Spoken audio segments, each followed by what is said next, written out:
feels as if you have no hope. When you are outnumbered, overpowered, and they've got you cornered, that's when you realize your last best hope is you.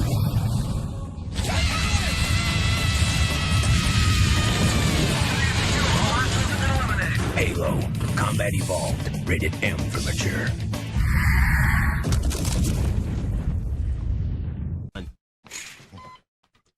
See what you got here. Does this hurt? Oh! Does this hurt? Oh! Does that tickle? That tickle? You know what's funny? This is my chart. Sometimes it's story time. Oh, you know what's great about these beds? They're mechanical bulls. You have the remote control. Oh, yeah! Up, down. More pain, more game. Crash is back in his toughest adventure yet, The Wrath of Cortex. It's gonna be just like the good old days, only better. Rated E for everyone. Hey, you know I'm getting a bad rash. Pinch it, don't pinch it. Mom. Come on, Mario. Come on, Mario, jump! Don't give up.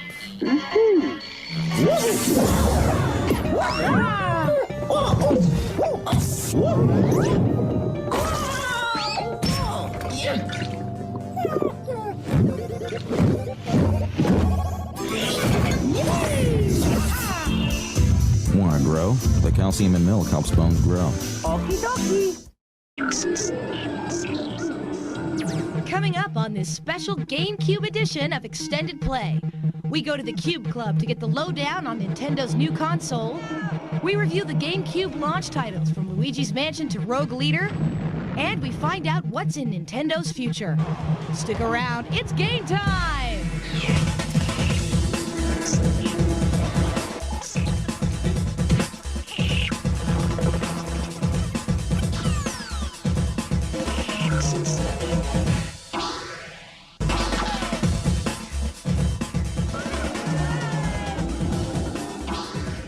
Welcome to Extended Play from the Nintendo Cube Club in San Francisco, California. I'm Kate Patello. And I'm Adam Sessler. The Cube Club's a chance for anyone to finally get their hands on Nintendo's new console. Now, a lot of industry executives have gotten to do that already, or you did if you went to E3, but what do all these real gamers think? Well, let's find out.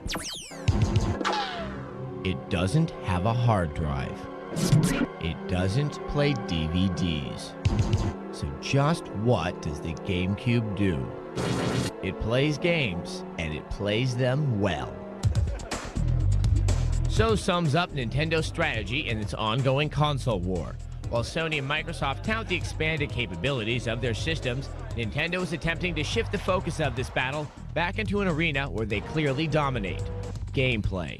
It's awesome. It's better than what I expected. I've been in love with Nintendo consoles since I played the Nintendo when I was about 7 years old. So I've been a fan ever since. The games make me want to made me want to get one. And without even playing it, it looks good compared to the other systems. Xbox looks good and all, but it's catering to a whole different market. In GameCube, it's specifically for games, and I think it's going to be better for it. Graphics are awesome and cheap, and it's Nintendo. The GameCube itself, with its small, lightweight design and proprietary disc format, appears to reinforce Nintendo's focus on the games. But the tech inside the Cube provides some unique benefits to the player, one of which is the lack of appreciable load times. The PS2, I have it has problems with the DVD-ROM, the games lag and load times are bad. So far, just from playing these, it doesn't look like there's any load times. Everything loads up right away. In some ways, the GameCube invasion began this past summer, when the Game Boy Advance started worming its way into U.S. households. Innovative titles like Kirby's Tilt and Tumble 2 show how the two systems will work together. Start at home on the Nintendo GameCube, download it to the Game Boy Advance, take it with you on the train, on the plane, wherever you're going, bring it back and continue playing. And finally, customizing. You're able to take games and customize features and download it through the Game Boy Advance. This is a 1-2 punch that nobody else can even get close to. But the true ace up Nintendo's sleeve has always been their seemingly endless stock of original characters waiting in the wings. Over the next year, expect to see as many characters as Nintendo can muster on the GameCube. If there's a weakness here, it's the perception that the GameCube is a system for kids. Much of that comes from the fact that Nintendo likes to focus on games for the entire family.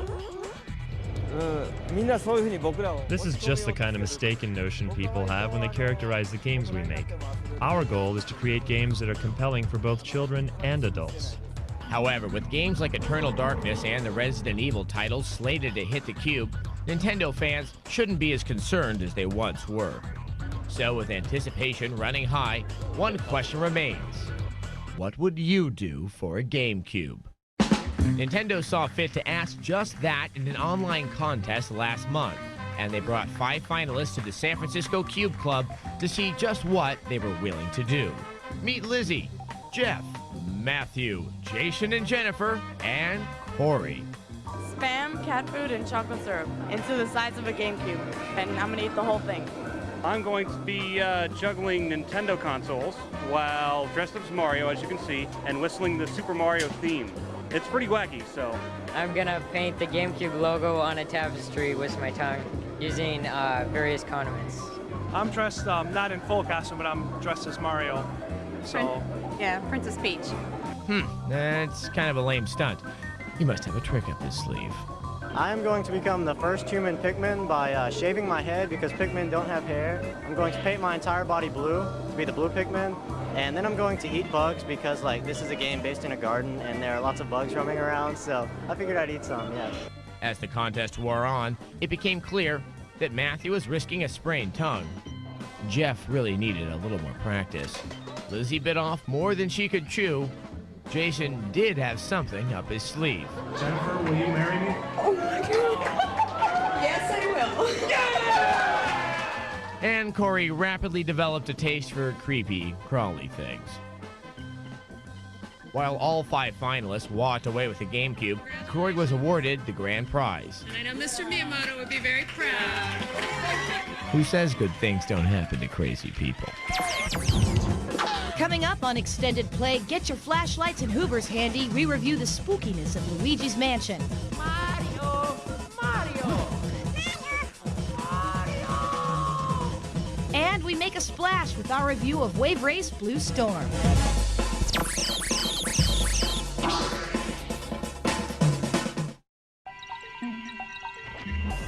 You're watching Extended Play. Stick around. Kate and Adam have more video games coming right up.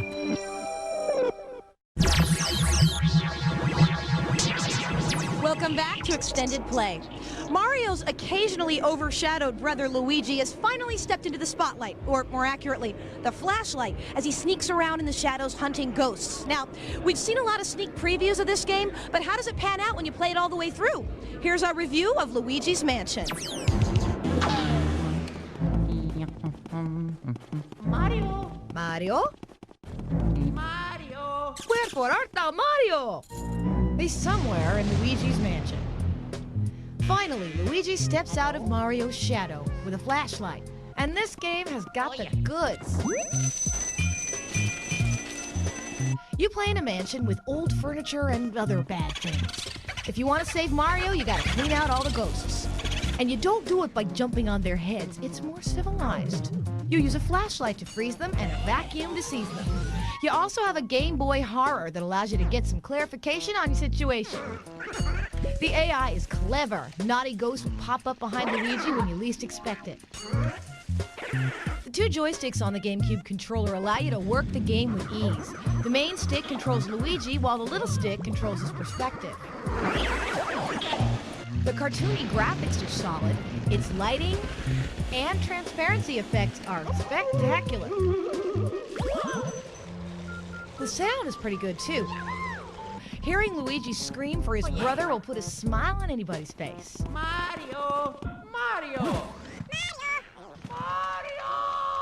Luigi's Mansion only takes 10 to 20 hours to complete, but it's a well-conceived game that's worth every second. We give it a 4 out of 5. The launch of the N64 also had a Mario-esque game. That was Mario 64. Alongside that was Nintendo's Wave Race. That game was remarkable because it really took advantage of the brand new analog stick on the N64 controller. So, in keeping with tradition, we have a new Wave Race game for the launch of the GameCube. It's Wave Race Blue Storm. The physics of racing a jet ski across water are very different than the physics of most racing games. Not only do you have to worry about moving your jet ski back and forth, but you also have to contend with the waves as they hurl you up and down. And that's quite a ride.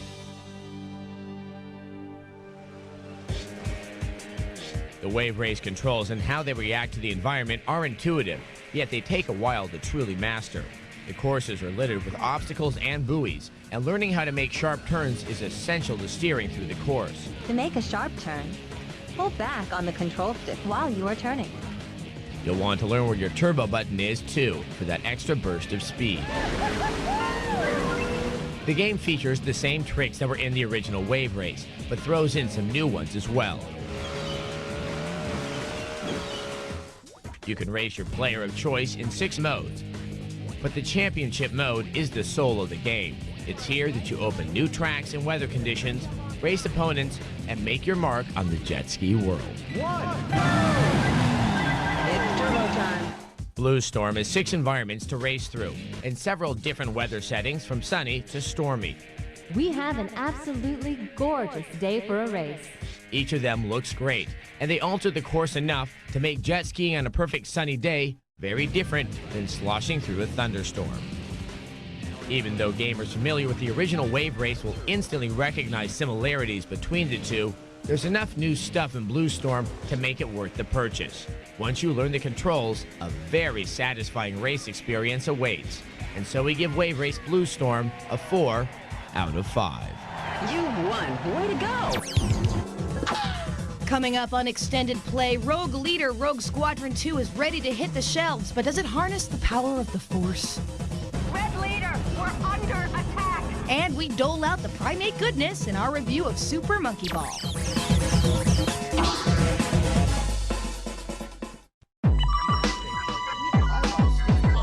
Hey, don't leave me out. Bring me in. I want to be a part of this. Welcome to TechTv, the ultimate resource for technology news, information, and entertainment. On air, online. TechTv is the network that provides you with the right tools for the right times. TechTv, television about technology.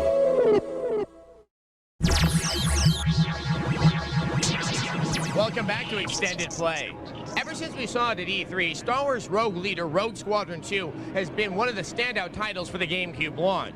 Now, it's based on its predecessor, the N64's Rogue Squadron, but now with more attention being paid to the gameplay mechanics and an obvious leap in graphics, you got a whole new game in front of you. Orders, Red Leader. Incoming fighters. Here they come. Let's face it, even the most casual Star Wars fan has dreamed of skimming the surface of the Death Star trench or facing down an Imperial Walker head-on. Dream no more. Thanks to Factor 5 and LucasArts, the greatest space battles of the Star Wars trilogy have been brought to life in ways never before imagined by gamers. Watch yourself, Lando. TIE fighters at .06. Cover me, Wedge. More of an arcade action shooter than a space sim, Rogue Leader captures the frenetic dogfights of the films perfectly and adds on to the Star Wars mythos with entirely new missions and worlds. The first thing you'll notice about Rogue Leader is that it is gorgeous. In some ways, surpassing the movies themselves, the game is a showcase of the GameCube's power and Factor 5's ability to capture the Star Wars universe right down to the last foot soldier. Look closely and you'll be able to see the walker's feet and the sand under the water's surface. Subtle details like this abound throughout the game. The sound is perhaps even more impressive than the graphics. Rogue Leader features the best sound design of any console game ever. Gamers with Dolby Pro Logic 2 receivers will get to hear ties buzz past their heads in full 5-channel surround sound.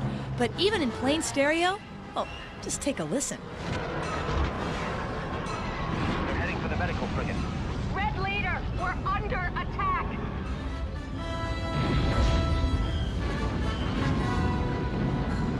The game's not just a pretty face, of course. Control is silky smooth and takes full advantage of the GameCube's controller setup. Dogfighting ties and bombing raids on gun emplacements will quickly become second nature. Turn on your targeting computers to identify enemy targets. Pulling up my targeting computer. A targeting computer lets you quickly identify mission-critical targets, but we know that real Jedi have a more powerful ally.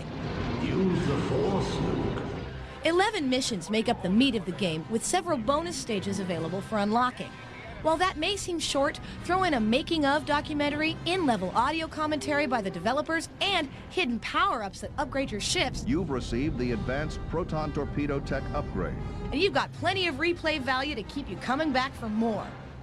Even if you're not a Star Wars fanboy, this is a fantastic and expertly crafted title that will get any space fighter jock's adrenaline pumping.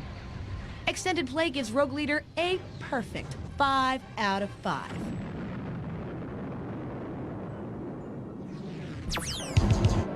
Rogue Leader was developed by Factor 5. Now, those are the same folks who brought you Battle for Naboo for the 64, which looked remarkably good given the system's limitations and just offered you a taste of what was to come.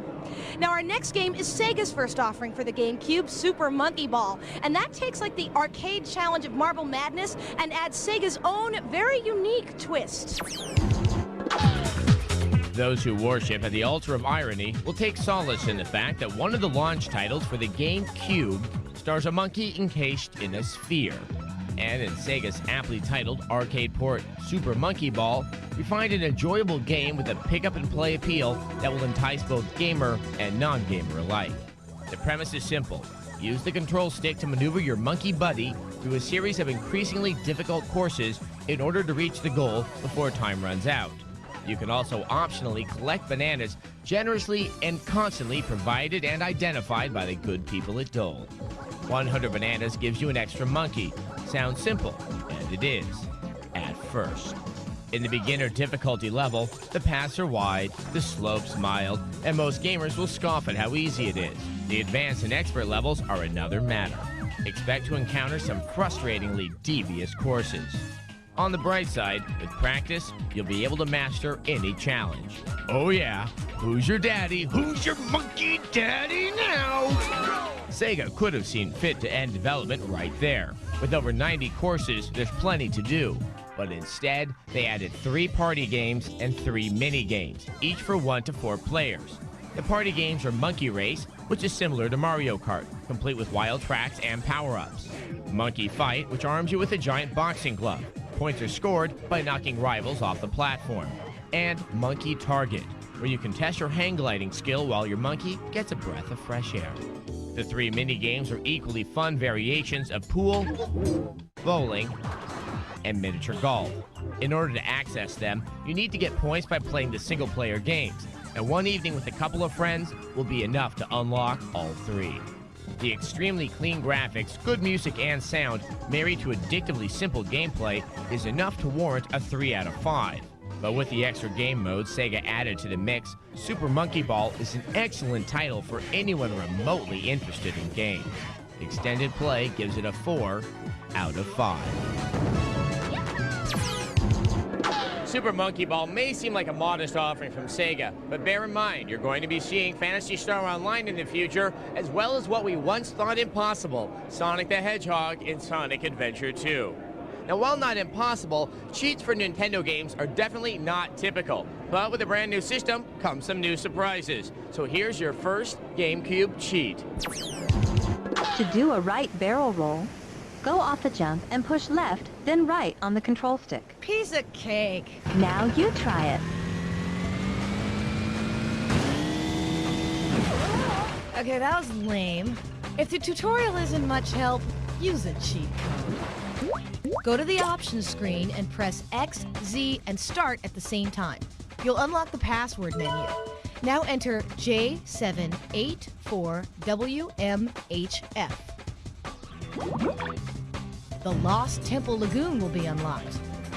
Obviously, it's still going to be about skill and not cheats to get anywhere in this game. Ow. Coming up on Extended Play, the GameCube launch will come and go, but what does the future hold for Mario and friends?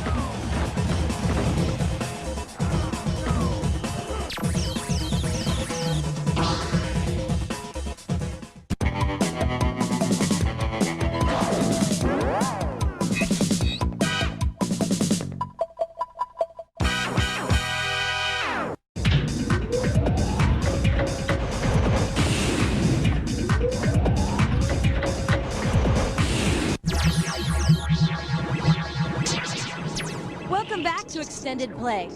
Many times, people will look to the launch of a console as its defining moment, but it really takes developers a while to get the hang of the system so they can take full advantage of it. As we've mentioned, landmark titles like Mario and Zelda are a ways off, but there's still a lot to look forward to from the GameCube.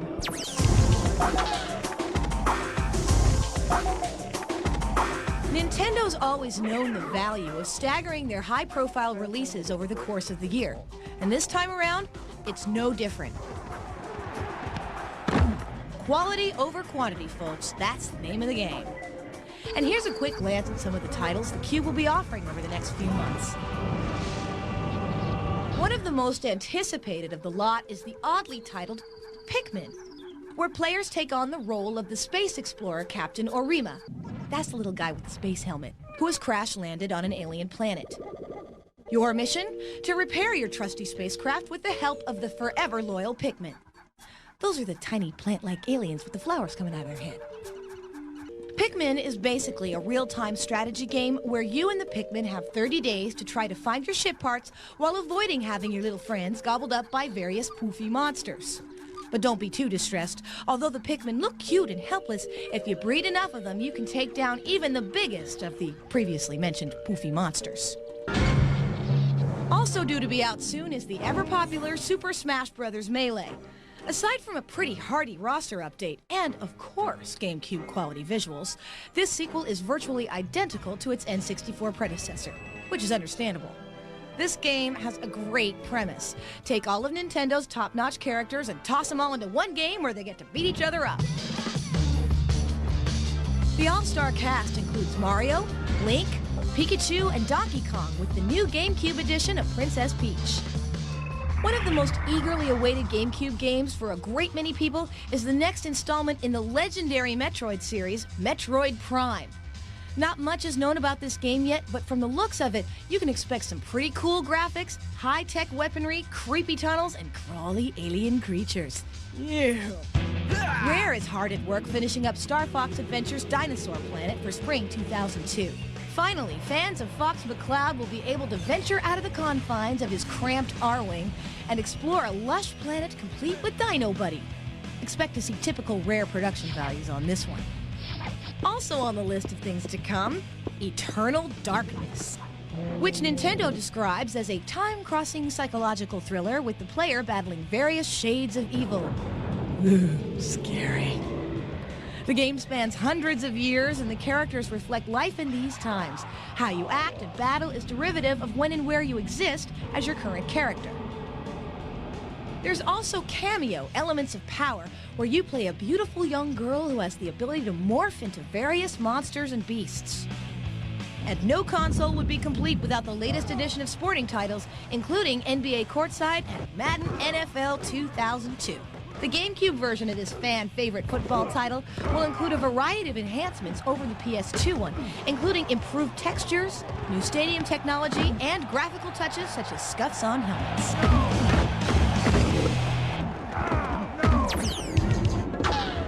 Outside of just games, there's even more to look forward to with the GameCube. We don't know exactly when the modem is coming out, but it must be eventually, because Sega's working on Phantasy Star Online. And we can also look forward to the Game Boy Advance being used in conjunction with the GameCube. We expect to see this link first with the release of Kirby's Tilt and Tumble 2. Now, with so many games and systems out there and so little time, what are you going to do when it's time to buy one? Don't freak out. We're here to help you with Game Overload next week with our holiday buy-in guide. Well, that's it for our special GameCube show. So until next time, Game over. Let's go play some games, man. That's an excellent idea. Go GameCube, go GameCube, it's your birthday.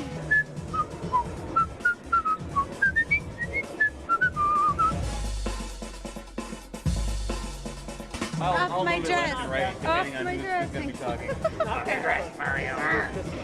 That's annoying.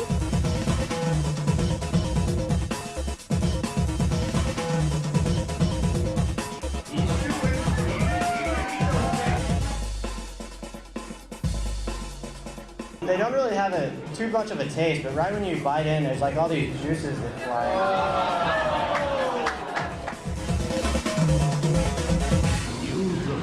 Computer crimes, such as identity theft, are on a steady rise. personal information is being targeted and has become harder to secure. There's a demand for qualified individuals who can manage and secure a technical infrastructure that can help protect our privacy.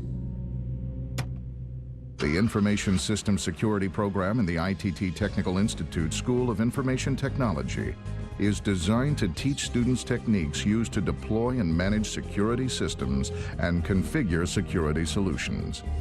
This program can help students prepare to confront information security challenges. Are you the type of person who would be interested in this growing field? Find out more about this program and the career opportunities available to its graduates. ITT Technical Institute School of Information Technology, Education for the Future. To find out more, call 1-800-488-3652 or visit us on the web.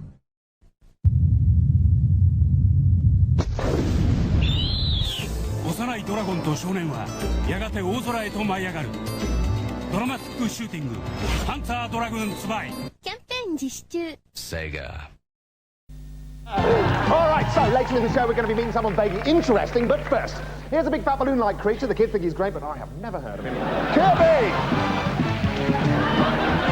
So, Kirby, you've become a big star because of this. The fabulous multi-level platform game based on your life, Kirby's Dream Land from Nintendo. But now there's a brand new game, Kirby's Pinball Land on Game Boy. So, Kirby, is it true that if you don't like someone, you swallow them, spit them out, and destroy them? This is pot of lunch, Mr. Kirby. You vast pink globule. The Kirby series, introducing Inflatable Nintendo.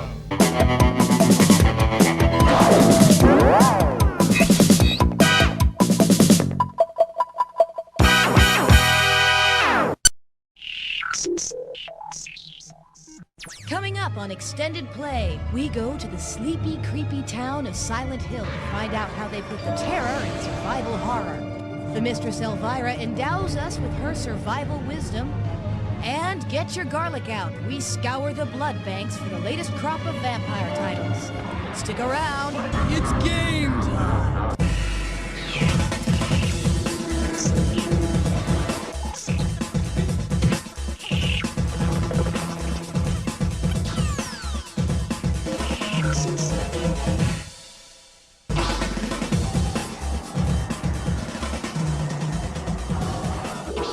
And welcome to Extended Play from Paramount's Great America in Santa Clara, California. I'm Kate Patello. And I'm Adam Sessler. Now, there are a million things out there that scare us. Ghosts. Monsters. Big hairy spiders. Clowns. Ooh, totally. But you know, one of the main reasons that people go to see scary movies or they play horror games is because it's fun to be scared, within reason. Now, one of the scariest games of the year is unquestionably Konami's Silent Hill 2. So how did this follow-up to the original Creep Fest turn out to be so scary? Well, we went to Konami and found out. In my restless dreams, I see that town, Silent Hill. Silent Hill 2 is one of the most terrifying games ever made. How does one create such a masterpiece of horror? We ventured to Konami headquarters, 2x4s and flashlights in hand, to find out.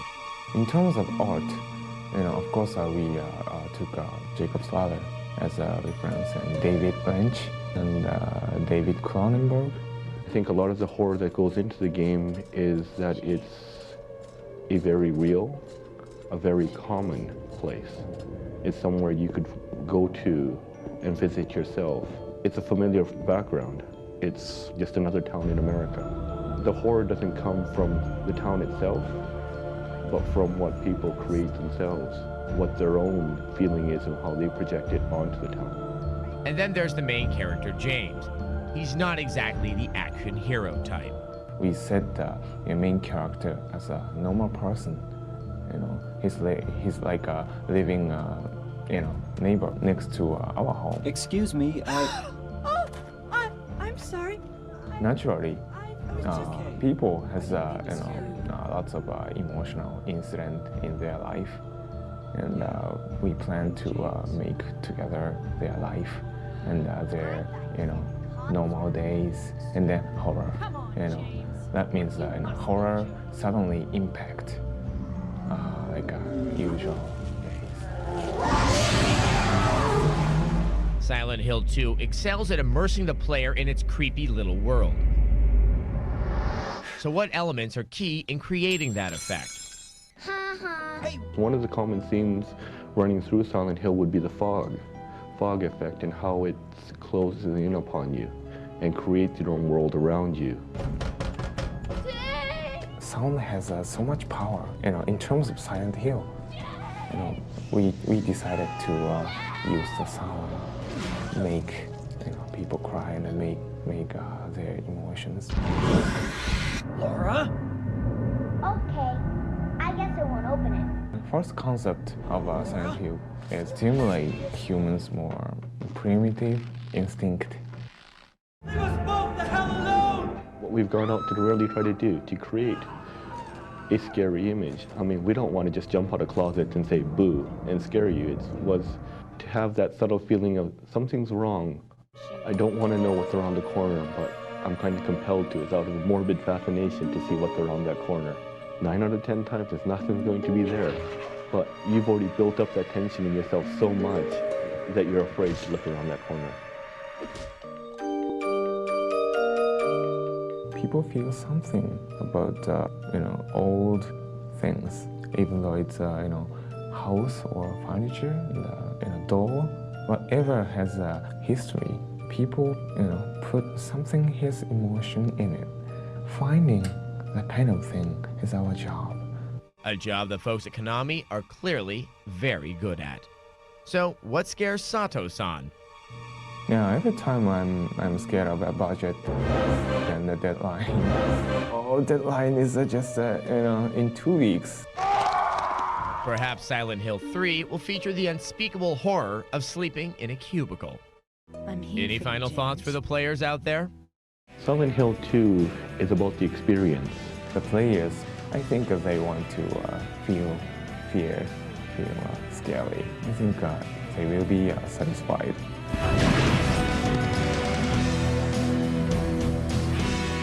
Did I scare you?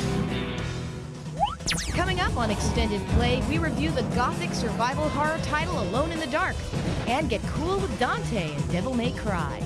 Devils never cry.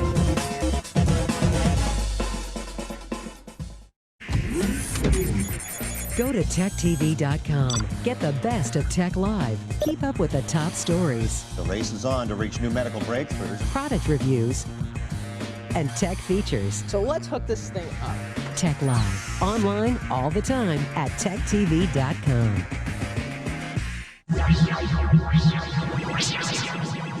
Welcome back to Extended Play. Survival horror is the best-known form of fright-filled gaming. And the series most associated with that genre is Resident Evil, although it actually started with a different series, one that's attempting to rise again. Alone in the Dark, The New Nightmare was the one that started the whole game goth movement known as survival horror. But unfortunately, this reincarnation is another Resident Evil clone. You can play either Edward Carnaby, a guy that wears a trench coat so you know he means business, or Aline Cedrak, a girl geek without the glasses. Luckily, this game isn't about making friends. Look, just try to stay calm. It's all about sending paranormal punks to hell. Combat lacks depth, just point and shoot, and shoot. But one innovative weapon is your flashlight. If you find a locked door, you need a key. The puzzles are uninspired. The graphics are beautiful. Its sparse lighting creates a dreadful atmosphere, but luckily, you have a flashlight. This ghost-busting game sounds like a low-budget horror film because of its hokey voice acting. It's awful. Come and get me, I'm begging you, come quick. And repetitive music. Overall, Alone in the Dark, The New Nightmare is not too shabby, so we give it a 3 out of 5. If you're looking for good survival horror, remember the GameCube will have both a full remake of the original Resident Evil as well as the long-awaited Resident Evil 0.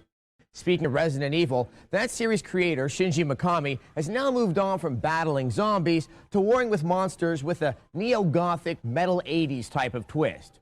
Seems like a logical evolution.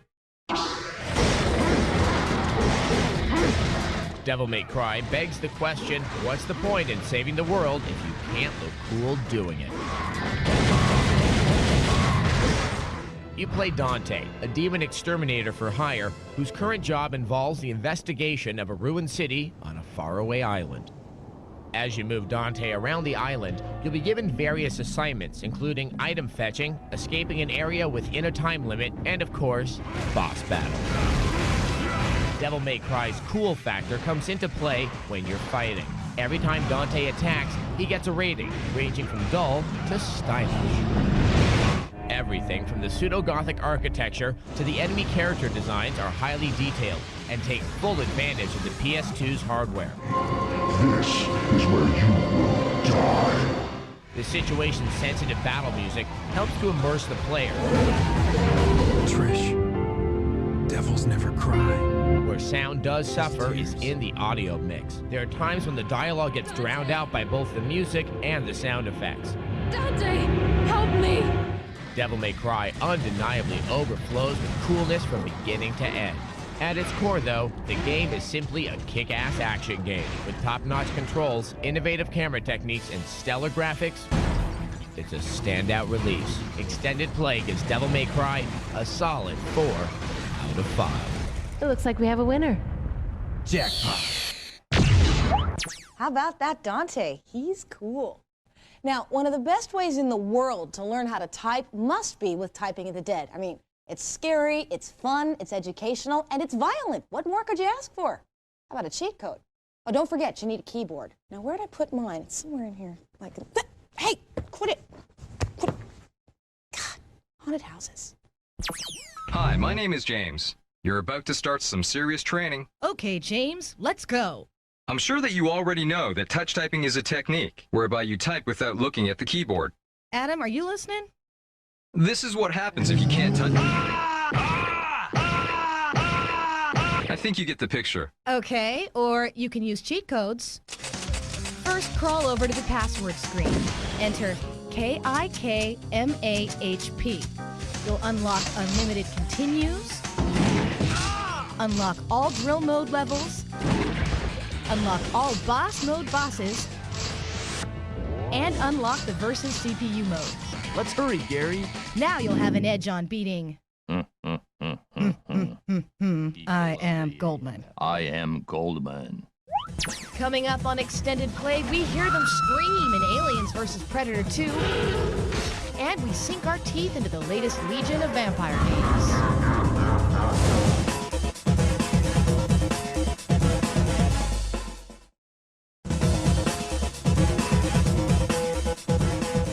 Welcome back to the Scream Factory at Paramount's Great America.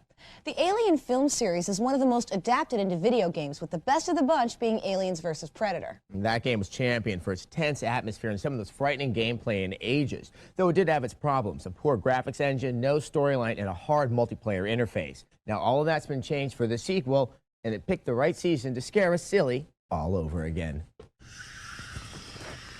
My bad. 6 weeks ago, the Weyland-Yutani Corporation lost contact with a research facility on LV-1201. We're here to find out why. Yep. Futuristic space people never learn. Thankfully so, because we get to play Aliens vs. Predator 2. Following the original PC games format, you play 3 different storylines: as a colonial marine, a predator, and one of those nasty, nasty aliens. All 3 scenarios have benefited from cohesive storylines that eventually interconnect.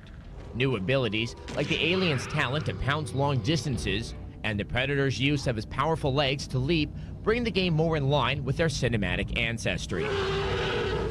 Furthermore, the Lithtech engine improves the look of the game considerably. What the hell is that? With vast outdoor environments and complex indoor detail, gone is the oppressive soot that marked the original. The standout technical achievement is the sound. Using familiar motion detector beeps and the menacing trill of the Predator, you'll keep your ears attuned and jump at every noise. Where the game succeeds and ultimately hurts itself is that the Marine levels are far superior to the other 2. Once again, the game recaptures the constant anxiety and doles out genuine scream-out-loud shocks when the bugs set themselves upon you. The use of exhilarating scripted sequences make you feel like you're on a funhouse ride that you hope never ends. It does though, and while the Alien and Predator levels do offer some thrills of their own, like playing the facehugger in search of a human host, they lack the desperate sense of purpose characterizing the Marine scenario. Despite the narrative backbone, they descend into rampages of bloodletting that eventually become uncomfortably sadistic. That said, the decidedly robust multiplayer redeems the game. With a variety of character classes within the species and game types that include both deathmatch and more mission-based team play, the AVP2 package is more than rounded out. It is worth noting that maps are extremely large and benefit from several players. Aliens vs. Predator 2 has moments that are so good that you'll feel it when it falls from those highs. But if you want one frightening time and some strong, unique multiplayer, there's nowhere else to look. We give it a 4 out of 5. You know, aliens are a very modern monster, but if you want to go the classic route, there's always vampires. Fortunately, there's not just one vampire game coming out, there's a whole crypt full.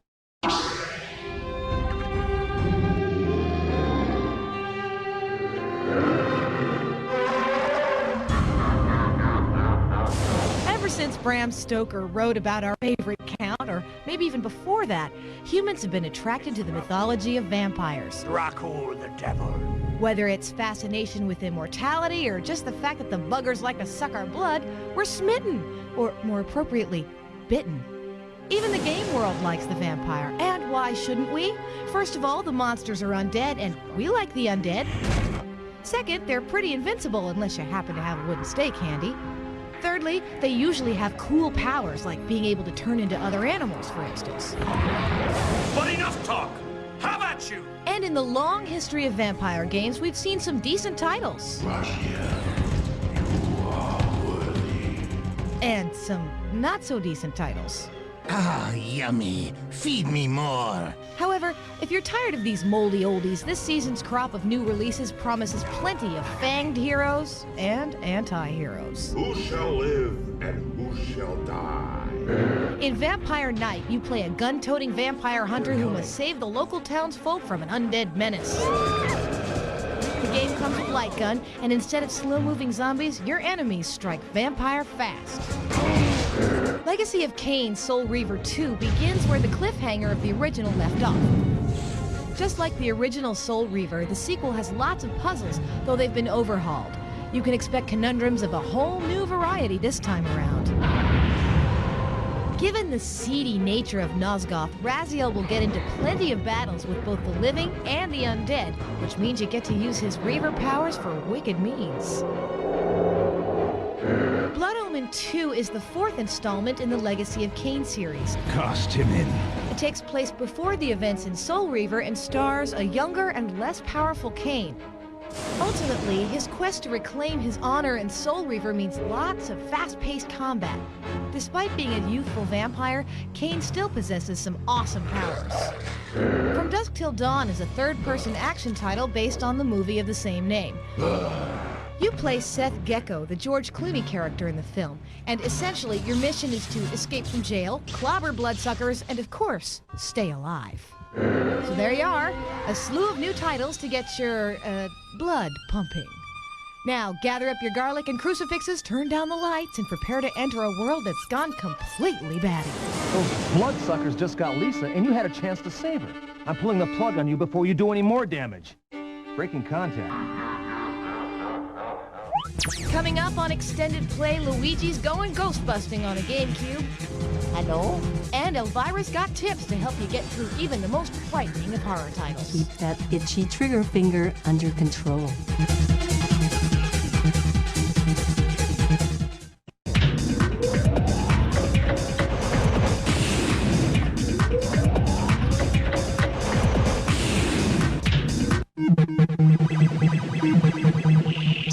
Welcome back to Extended Play.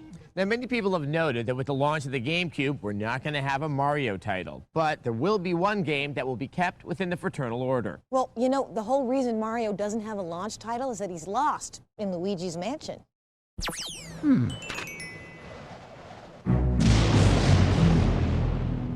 Got ghosts? Who you gonna call?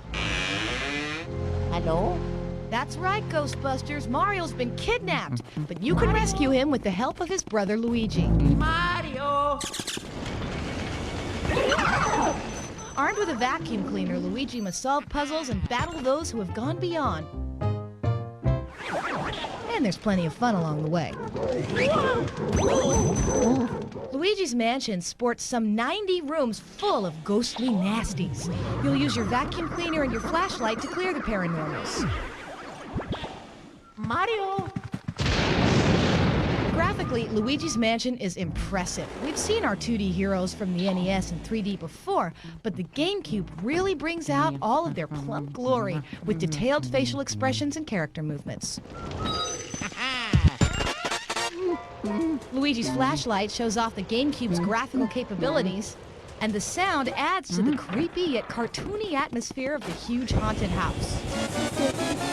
Luigi's Mansion looks to be a must-have at the GameCube's launch on November 18th, 2001.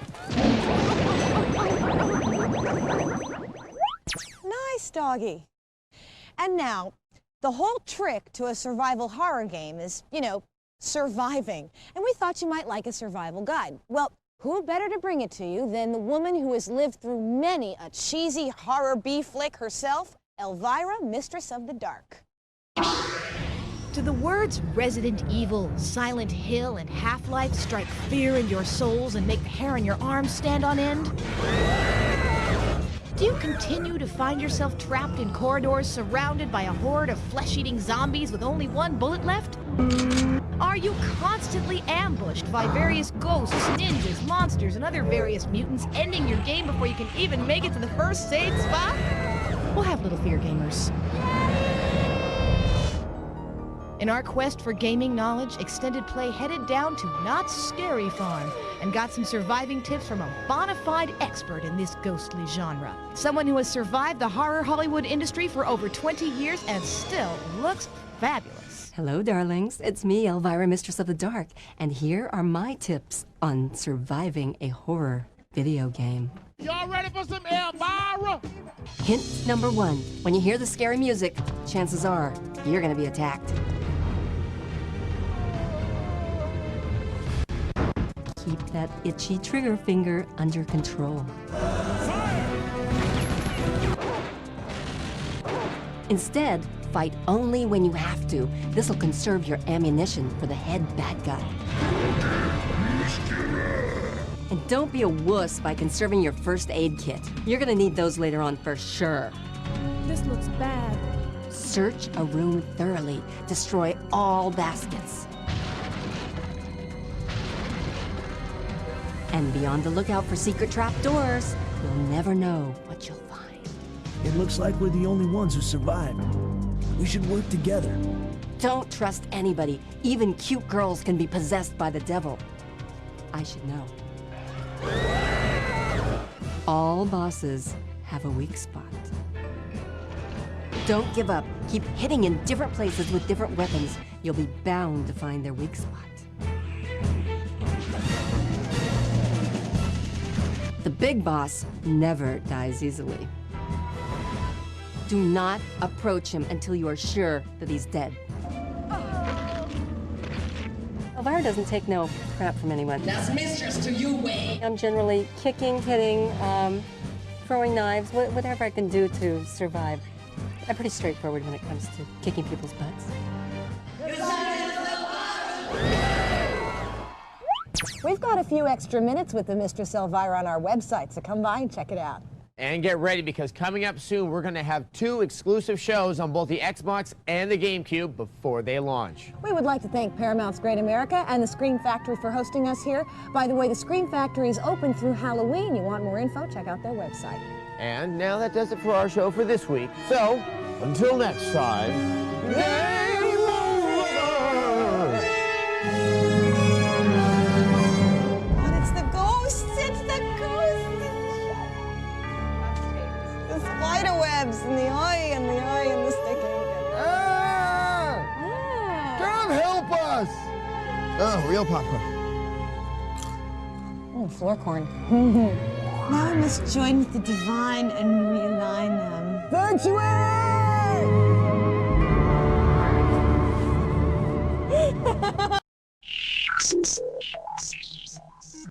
Coming up on Extended Play, we visit with Zulu Entertainment to check out the future of gaming. We gather our warlords for a review of Hexen 2. And we help you save the world from the evil Nostra Corporation with our strategy guide for Spy Hunter. Stick around, it's game time.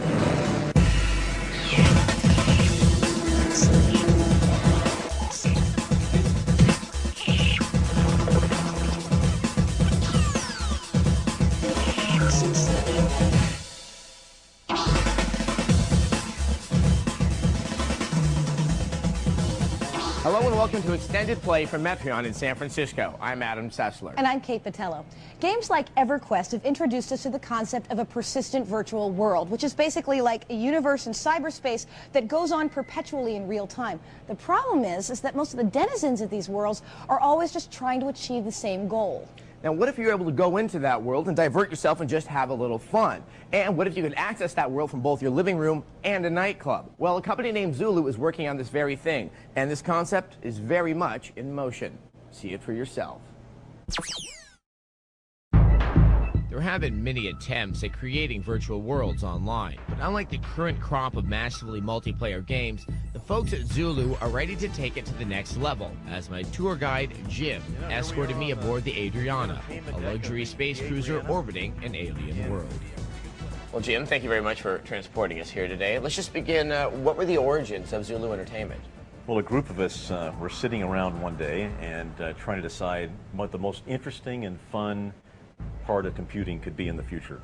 And because we're simulation experts, we said, you know, if you could really run a true simulation of reality, which is physics and mechanics, it would really add a big dimension. The reward, if you do that right, is you get a level of reality, a level of immersion that's just way beyond what computer gaming has been able to do in the past. So what is the ultimate vision for the Zulu universe? We want a large, consistent universe, or at least a solar system, which feels like a real place. And in this world, there's not just one little thread of gameplay. There are multiple threads of gameplay, just like it is in the real world. For example, some person might be a car fanatic, and so we've got some ground-based vehicles in this alien place, which would appeal to them. Now, how will people be playing it? Now, we have the idea that there's going to be, let's just start with sort of the public places, these bars, nightclubs that you're looking at. So there are really a couple of distinct ways that they'll interact. The most obvious way, and actually the most fun way, will be come to a physical site, which we call a Zulu showcase site. Get into vehicles which have really high quality controls and full motion, surround visuals, surround music, but you can also come in from home. In fact, you can come into the same universe from home and then mix with the folks who are in this physical site, the showcase site. Well, obviously, it sounds terribly compelling, and there is some stuff that are prototypes here, so let's go check them out. Let's go look at it. The first thing I wanted to try was Condor, a gliding sim that has players collecting crystals and shooting them into giant baskets. The simulation pods themselves sported realistic force feedback controls, and best of all, the pods actually moved in 6 degrees of freedom. Okay, Adam. All right. We are launched. Now, you are controlling the craft, and I am doing to collect crystals here. You are the guy who's going to pick these babies up if I can fly good enough.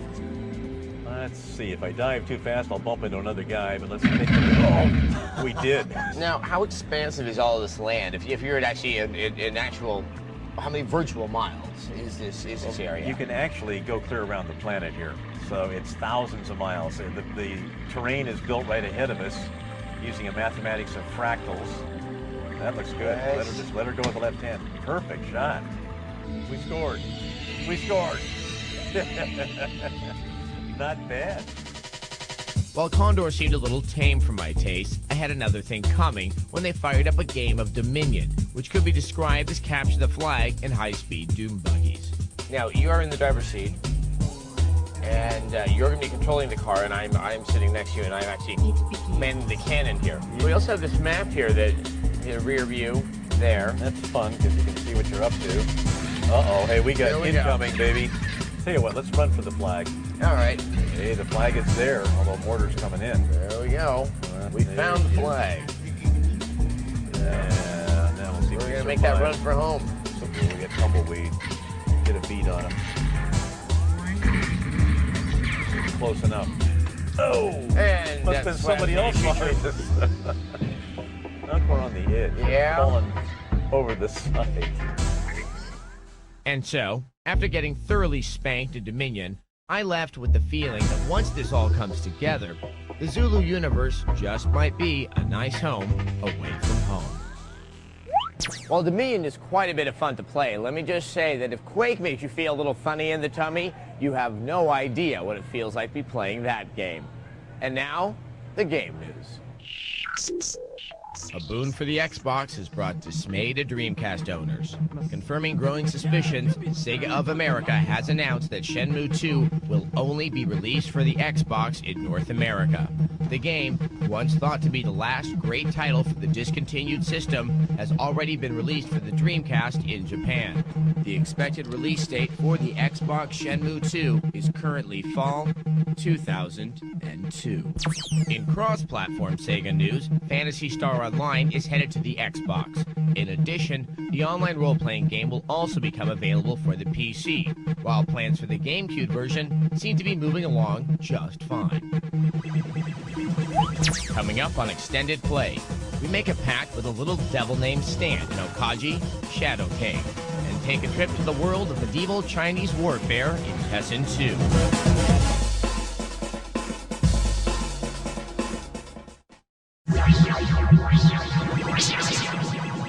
Welcome back to Extended Play. There are lots of classic buddy pairings for games and stories. A boy and his dog, a boy and a girl, and in this case, a boy and a Shadow King. In Japan, this game was released as The Devil and I. Or my favorite translation, Me and Satan King. Okage Shadow King is the story of a boy who makes a deal with the devil to save his sister. And in this case, the devil isn't a particularly bad guy. In fact, he's not even scary.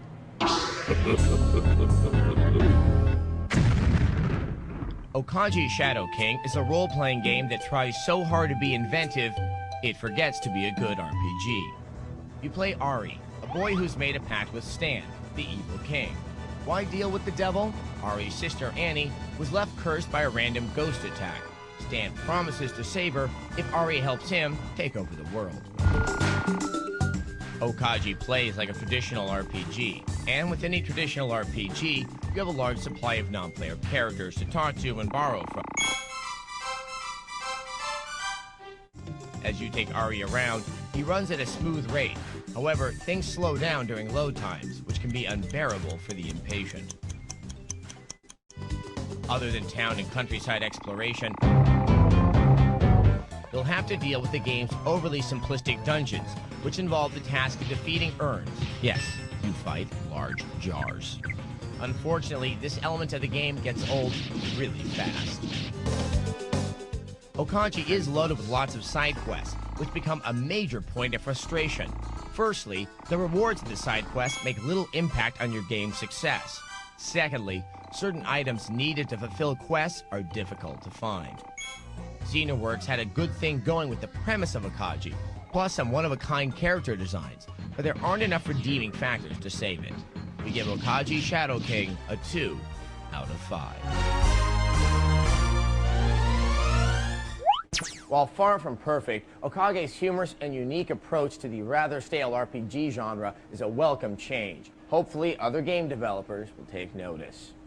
The original Hexen was a PS2 launch title, and this medieval Japanese strategy game was found to be quite difficult and sometimes boring by many gamers. Hexen 2 brings in many fantasy elements and tries to simplify the gameplay, but it's something been lost in the process. Hexen 2 marks Koei's return to the ancient mythology behind their Romance of the Three Kingdoms title. Okay, first the plot. Liu Bei allies with Cao Cao to bring down the Han dynasty. But these two soon find themselves at odds when Cao Cao turns towards evil to accomplish his ends. He then captures Liu Bei's love and imprisons her, setting this great battle into motion. Now, once you get past the lovely and slightly lengthy intro, it's finally time for the gameplay. There are 30 campaigns to fight, and you must select battle units and move them into position using an overhead map. Units move slowly, which is realistic. but a tad on the dull side. When fights break out, you can watch like a bystander, or you can move in close and possess an individual commander. That's where the action begins, letting you fight and maneuver at will. The controls are a bit sluggish, however, and the gameplay mainly consists of mashing the attack button. And there will not be a single night's peace until we have won the war! Although the dub translation is pretty bad, the music is quite beautiful, orchestral, with an interesting mix of Western classical motifs and eerie Chinese composition. All the units are well rendered, colorful, and the animations pop off the screen. Things look great, as good as any animated film, but that visual impact comes at a gameplay cost. We give it a 3 out of 5. Hexen and Hexen 2 are entirely different titles, so if you have a favorite, drop us a line and let us know. Coming up on Extended Play, we battle with witch doctors to win the favors of a volcano goddess in Ooga Booga. And we have a ball monkeying around with, yeah, you guessed it, Super Monkey Ball for the GameCube.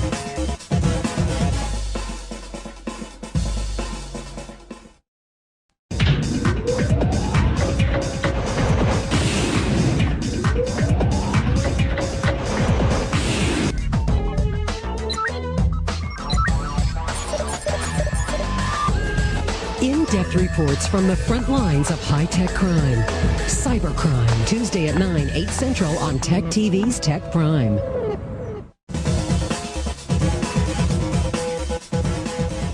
Welcome back to Extended Play. The Dreamcast was the first next-gen console, and what really made it revolutionary at the time was its ability to go online with its built-in modem.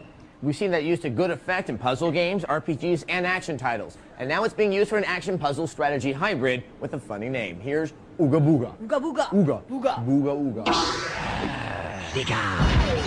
Like the overcaffeinated and downright loony love child of the Super Smash Bros. And the Bomberman series, Ooga Booga focuses squarely on the mayhem in your multiplayer.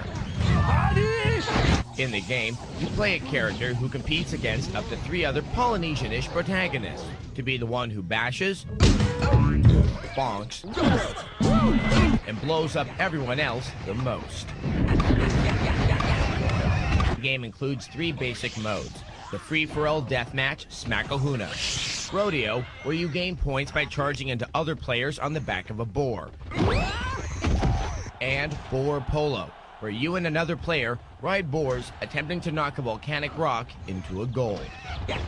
The game controls easily, though boars can present anguish. Graphically, it's slight, but sufficiently cartoonish to keep things screwy. Ah, yes. Sound is a winner, with giggle-worthy one-liners and some great taunts. You can't handle me, Batman! The single-player game is primarily for training and unlocking items and characters. Here you learn modes and new spells, but it can get trying after a while. Multiplayer is where it works. Handling up to 4 players, the pace and random acts of nuttiness lend themselves to smack-talking with buddies in front of the TV. Shiver me timbers. Online slows the pace down considerably with severe internet connection problems. It also just seems oddly quiet, without someone to make fun of to their face. It may be light on strategy and depth, but Ooga Booga is decidedly fun, with frenetic zaniness on the level of Power Stone. We give it a 4 out of 5. Battling with witch doctors using shrunken heads as weapons is yet again indicative of Sega's creative and oddball game-making skills. Following in that same tradition is Sega's Super Monkey Ball, placing monkeys in balls on floating platforms. It was one of the 3 launch titles for the Japanese GameCube and will be available in America for launch as well. Here's a sneak peek. Let me guess, you've been dying for a game to let you run around as a monkey trapped in a giant ball, right? Well, my friends, your day is about to arrive. Super Monkey Ball for the GameCube is rolling this way. Your monkey in a bubble adventure starts as you get a feel for the complex controls. The analog stick. Yep, there's just one control to motivate your monkey through the course, grabbing bananas as you go.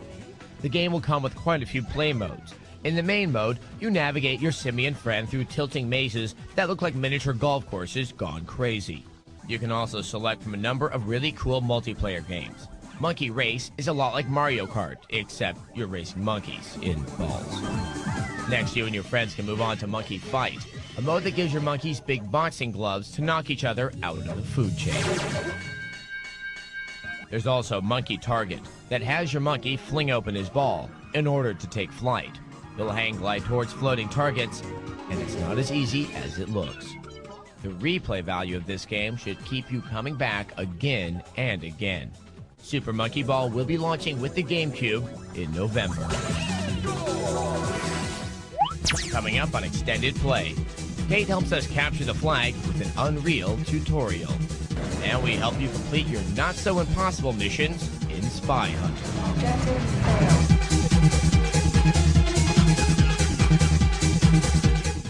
All this week on Tech Live, all eyes are on Windows XP. It's making big promises, but will it deliver? Tech Live puts XP to the test. Is it faster? Is it easier? Is it worth the upgrade? Tech Live shows if Windows XP is right for you. Then, stay with Tech Live all week for continuous updates and live reports from the official release and keynote speech. Windows XP on Tech Live, all this week starting at 9 a.m. 6 Pacific, only on TechTv.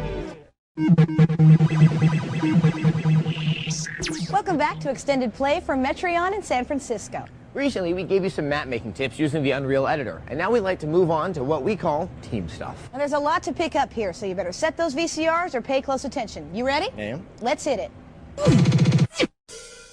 Hello, and welcome to Kate Simplifies Complicated Multiplayer Map Stuff. Part 2, Team Stuff. Got your number 2s ready? Let's begin. Previously, we discussed how to make a simple deathmatch level by subtracting rooms with a cube brush, adding lights, and player starts. But ask any hardcore peeps and you'll find it's all about the team games. And there's a few more things we're going to need to discuss in order to pull off a good capture the flag map. So again, we're using Unreal Tournament's excellent map-making utility, Unreal Ed. I've already subtracted a few rooms and added my lights and decorations. Now it's time to add the team starts. What we want to do is open up the Actor Class browser, and under Navigation Points, we're going to highlight Player Start. Back in our 3D view, we'll right-click on our floors and add a few player starts to each end of the level. Now herein lies the rub.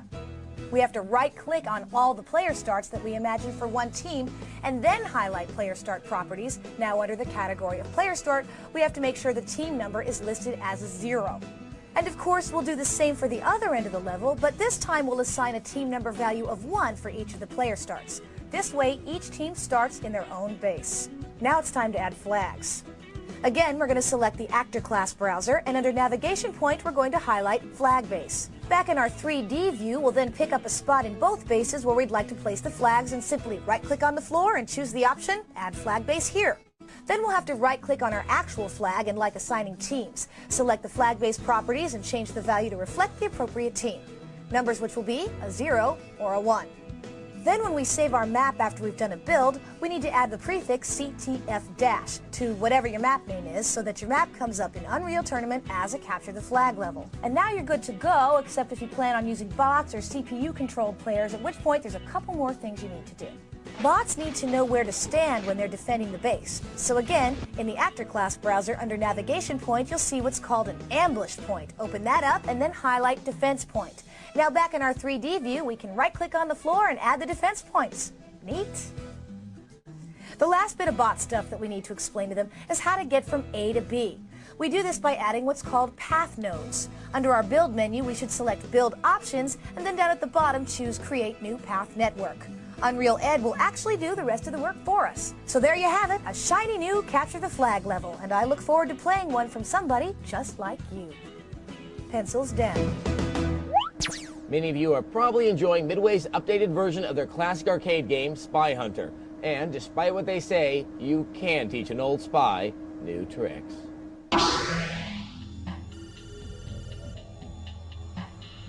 Good afternoon, fellow gamers. Your mission, should you choose to accept it, is to successfully complete the PS2's Spy Hunter. This will be no easy task. With the help of your G6155 Interceptor enhanced vehicle, you must locate and defeat the evil Nocer Corporation by completing all 14 levels. before their plans for world domination are set in motion. But if you adhere to these classified instructions, you will find yourself with positive results in completing the mission. First, to locate Nostra agents, be on lookout for the following: the Bullseye, the Mad Bomber, the Attack Heli, the Water Blade, and the Road Lord. Unfortunately, Nostra agents can be found throughout the world, sporting various vehicles and disguises. To help you identify these agents, we have equipped your vehicle with a high-tech scanning device. Where you see the red is where you want to shoot. In order to destroy Nostra vehicles, your interceptor is equipped with an arsenal of offensive weapons, including stock machine guns and sensor-guided missiles. To activate your missiles, hit the L3 button. Remember to fire early. This will give the missile time to arc and gain altitude, thus saving some civilian casualties. Objective failed. Your scanner will also help you identify other dangers, such as bombs. They will be indicated with a yellow circle.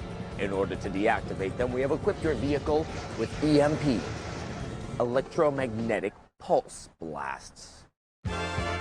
Now, if you think you are being followed, hold on.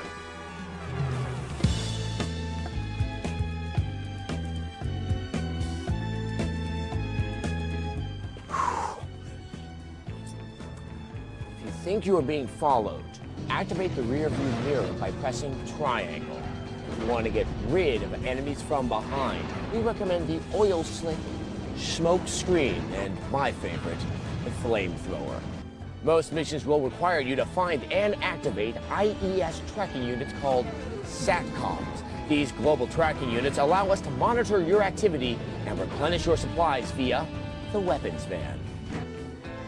Many times, these SATCOMs will be in hidden pathways or in the hulls of boats. For example, in Mission 5, the Riviera, there is a hidden pathway on the left after the white path behind some bushes. There's also a SATCOM hidden in the village in this house. Good luck, gamers. This strategy guide will self-destruct in 5 seconds. If you've already mastered the art of hunting spies, remember we have strategy guides at poppin' down at extendedplay.com. And don't forget to tune in next week for our special horror edition from the Scream Factory at Great America. We're scared already. Oh, yeah, I am. Oh, yeah, me too. I'm quite scared. Yeah. Well, that's it for our show this week. So until next time, game over. Hello and welcome to Extended Play from... I forgot where it was. Hey there, Tiger, give me a hug.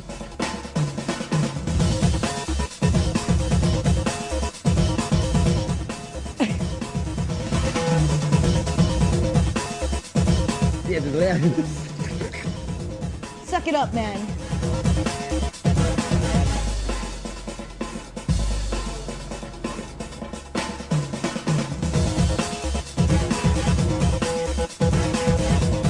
Are these space candies?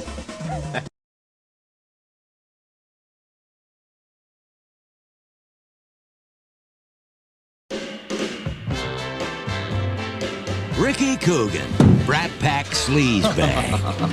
Elijah C. Scuggs, Freak Show Tycoon, an amateur bioengineer. I can look at a guy like Kevin Costner and see a giant peach grub. When fate brought them together, Mr. Scuggs took an average Hollywood slime ball and made something out of him. Oh God, this was my good side! 20th Century Fox presents Freaked. It's about friendship, I thought I told you to shut up! loyalty, I say we kill him! life's big questions, How many feminists does it take to screw in a light bulb? oh, show business. The public does not want to see disgusting, depraved, violent filth. And I suppose Jake and the Fat Man was just a fluke. It's about state-of-the-art technology. It's about Mr. T's, the bearded lady. I am woman. Now like me. It's about Bobcat Goldthwait as a sock. It's the end of the world! The apocalypse! It'll make you laugh. It'll make you cry. And it'll make a cold sore that you thought had healed up start bugging you again. It's the kind of film Brooke Shields has always wanted to do. Oh.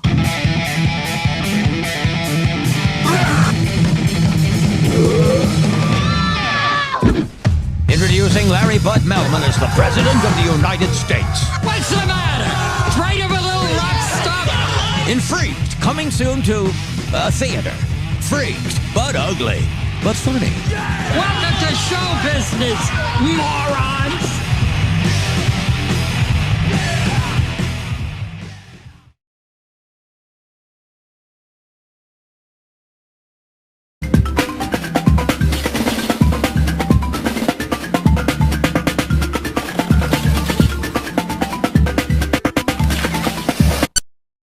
Live 2001 from Golden State Warrior Anton Jameson.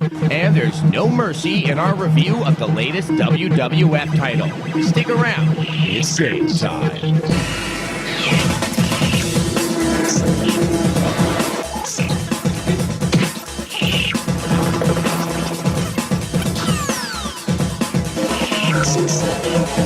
Hello and welcome to Extended Play from Shiny Entertainment in Laguna Beach, California. I'm Adam Sessler. And I'm Kate Patello. Now, Shiny is renowned for bringing you such distinctly kooky titles as Earthworm Jim and MDK, and of course, the excellent and innovative Sacrifice. Now, when we talk about these games, we often refer to the term engines, but we've never really explained what that means. So here's a look at what drives some of our favorite games.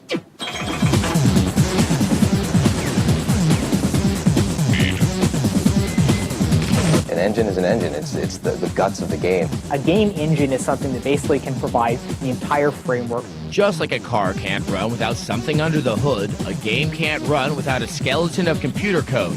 This skeleton is what we call the engine. 90% of what a game engine provides you is visuals and environment. So if you don't have the best visuals, then you don't have the best engine. You take a game that has been a best-selling game, and then you say, it's like, okay, this game is close to what I want to do in my game. We'll modify this into something that we want. Two successful game engines have risen above the pack in recent years. Its Quake engines and Epic's Unreal Engine are licensed more than any other. Licensing an engine allows the developer to take the backbone of a previously successful game and apply it to their new game. Use it as something kind of a springboard. The stellar example, of course, is Half-Life. To a large part, Half-Life was possible because they were able to build on this, this kind of baseline technology. Half-Life used a modified version of the Quake 2 engine, and while the two games look nothing alike, both operate from the same technical structure. Another totally different game in development on a modified Quake 2 engine is the third-person perspective Anachronox. We tend to license people's engines. It's very important for designers to really seriously understand the technology they're using and really know the limits of it and push those limits so you can present a wonderful world and come up with new creative ideas on top of that technology. People aren't cognizant of how much of it is smoke and mirrors, how much of a good game design is making it look like it's much more powerful than it actually is. The engine has several components. There's the renderer, which draws everything on the screen. There's the AI, which figures out how the characters move around the world. There's collision. There's networking that figures out how you play the game online. And then there's the tool set, such as Unreal Ed, which we use a lot around the office as level designers to build the world. So how do these components set the Quake and Unreal engines apart from each other? The differences are very technical, but result in unique design tools. The Quake 3 engine boasts what results in the best-looking polygonal architecture, especially in its ability to render curved surfaces. This technology is most evident in games like Heavy Metal Fact 2 and Alice. The more commonly licensed engine is the Unreal Engine. It's been used in games like Rune and Deep Space Nine: The Fallen. One of the engine's chief strengths is its ease of use. You can quickly put together your levels. The level editor is very good, so you don't have to wait around to see what the game is going to look like. Even though the original games of both engines are first-person shooters, obviously engines can be used for a variety of genres. If you want to build a third-person game, a driving game, you can usually tailor an engine into what you want to do with it. Engines are being licensed more and more frequently as developers look to save valuable time and resources. While licensing engines has mainly been a route for PC game developers, it looks like that's about to change. I think you'll find companies licensing game engines more and more, especially with all the new technology like Xbox, NVIDIA, NV20. We already have several licensees using the engine on Xbox and PlayStation 2. It's pretty clear that the potential of both the Quake and Unreal engines is only limited by creativity. Xbox Technologies, a Florida-based software company, will take on Microsoft in a battle that could delay the launch of the Xbox. The software company registered the Xbox name in March of '99, months before Microsoft registered it. Legal experts say Microsoft could launch its machine prior to a resolution, but if the company loses, it would be forced to withdraw the console. John Carmack will be inducted into the Interactive Arts and Sciences Hall of Fame at the 4th Annual Awards Ceremony next month. Carmack is the founder of id Software and the creator of the Doom and Quake series of games. Previous award recipients include Miyamoto of Nintendo, Sid Meier of Firaxis, and Sakaguchi of Square. The Game Boy Advance, set to ship on March 21st in Japan, may be faced with a shortage situation. Retailers predict that consumers will want 2.7 million of Nintendo's new handheld, while Nintendo's initial projected output is just 1 million units. Games based on The Matrix are now in the works thanks to the licensing agreement between Interplay and Warner Brothers. The first game is reportedly in the action-adventure genre and is being developed by Shiny Entertainment. The game will tie in closely with the upcoming Matrix sequel to be released next year. Coming up on Extended Play, we find out what's new in the world of mechs. And we battle with ladders in our review of WWF No Mercy. Welcome back to Extended Play from the boardroom of Shiny Entertainment. At the end of 2000, Interplay released 2 eagerly anticipated titles. Both of these games are noted for their offbeat sense of humor and their remarkable graphics. One of them was Shiny Sacrifice. The other was Giant. Giant Citizen Kabuto has been a long time coming, but one look at the game tells us that it's been worth the wait. Graphically, the game is truly amazing, with delicate light texturing and jaw-dropping animations that have a cartoon-like fluidity. The design of the game is equally impressive, with well-defined and textured characters on top of environments that rival Sacrifice and Alice for imagination. This is coupled with a wonderful sense of humor. Name's Buzz. Rightio. Mine's Ahmed, but you can call me Timmy. Unfortunately, this beauty does come at a price, as Giants requires a very powerful computer to run efficiently and be able to enjoy the sumptuous visuals. In Giants, you play 3 different races: the intergalactic party-seeking Mecharans, a rebellious Sea Reaper named Delphi, and the large, lumbering, and insatiable Kabuto, who is on a mission of destruction. The gameplay style is fundamentally mission-based shooter action, though the game changes things up with some basic strategy-oriented base building and some exceptionally fun jet ski racing. The first half of the game focuses on the Mecharans, and one can tell that the bulk of the development went to these missions. As the game continues, especially in Kabuto's levels, missions get shorter, and one can feel a drop in ingenuity. Probably this was done to meet its holiday shipping date. The game also shows its rush quality in some devastating crash bugs that are further exacerbated by the lack of in-game saves. A patch is currently available, which alleviates most of the problems. Despite some flaws, Giant Citizen Kabuto is one of the most inventive games in both design and gameplay to come along in quite some time. If you have a system that can handle it, this game is definitely worth checking out. Extended Play gives it a 4 out of 5. Oh, I'm just watching some of Shiny's old corporate training videos. By the way, Giants is such a great game that even Old Man Murray, one of gaming's most opinionated, crankiest sites, thought it was great. So there you go. Recently, WWF titles have improved tremendously over a previously mediocre genre. Last year's WrestleMania 2000 from THQ was considered one of the best ever. Now let's take a look at the follow-up on the N64, WWF No Mercy. Oh, mercy!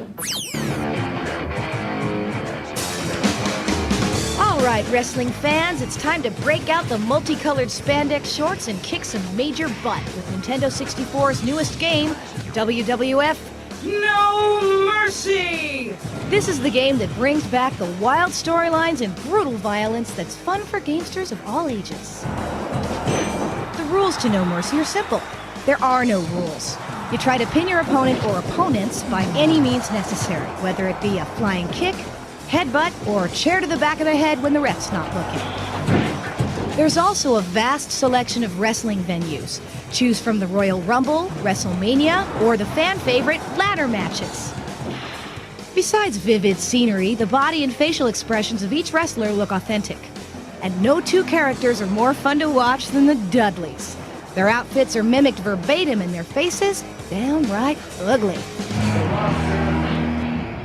The sound found in No Mercy is a good mix of catchy wrestler anthems and true-to-life sound effects. Don't believe us? Then try beating your opponent over the head with a ladder and tell me if the crack in the skull doesn't sound 100% authentic. Now that's gotta hurt. With tons of venues, rich graphics, and solid control, this game can now lay claim as King of the Ring in your N64 for months and months to come.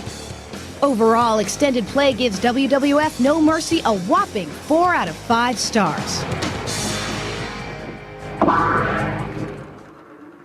If you want more WWF action, but you don't happen to own an N64, you can always pick up THQ's other wrestling title, WWF SmackDown 2, Know Your Role. Now, MechWarrior has always been the definitive series for giant robot simulations. Now the title's changed hands from Microprose and Zipper to Microsoft for MechWarrior 4 Vengeance. The joys of piloting a 100-ton behemoth and laying devastation to everything in your wake never grows old. Just look at the lasting appeal of the MechWarrior franchise.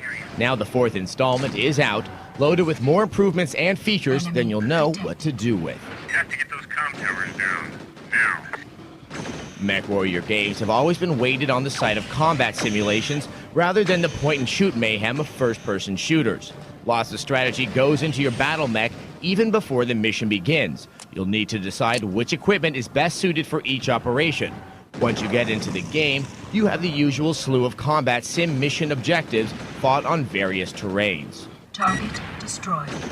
The action in MechWarrior 4 has been sped up, and this is complemented by flashier graphics, giving the game a more up-tempo feel. The battlefields are much more detailed than before, as are the mechs themselves, and special effects like smoke, lighting effects, and explosions are top-notch. Target destroyed.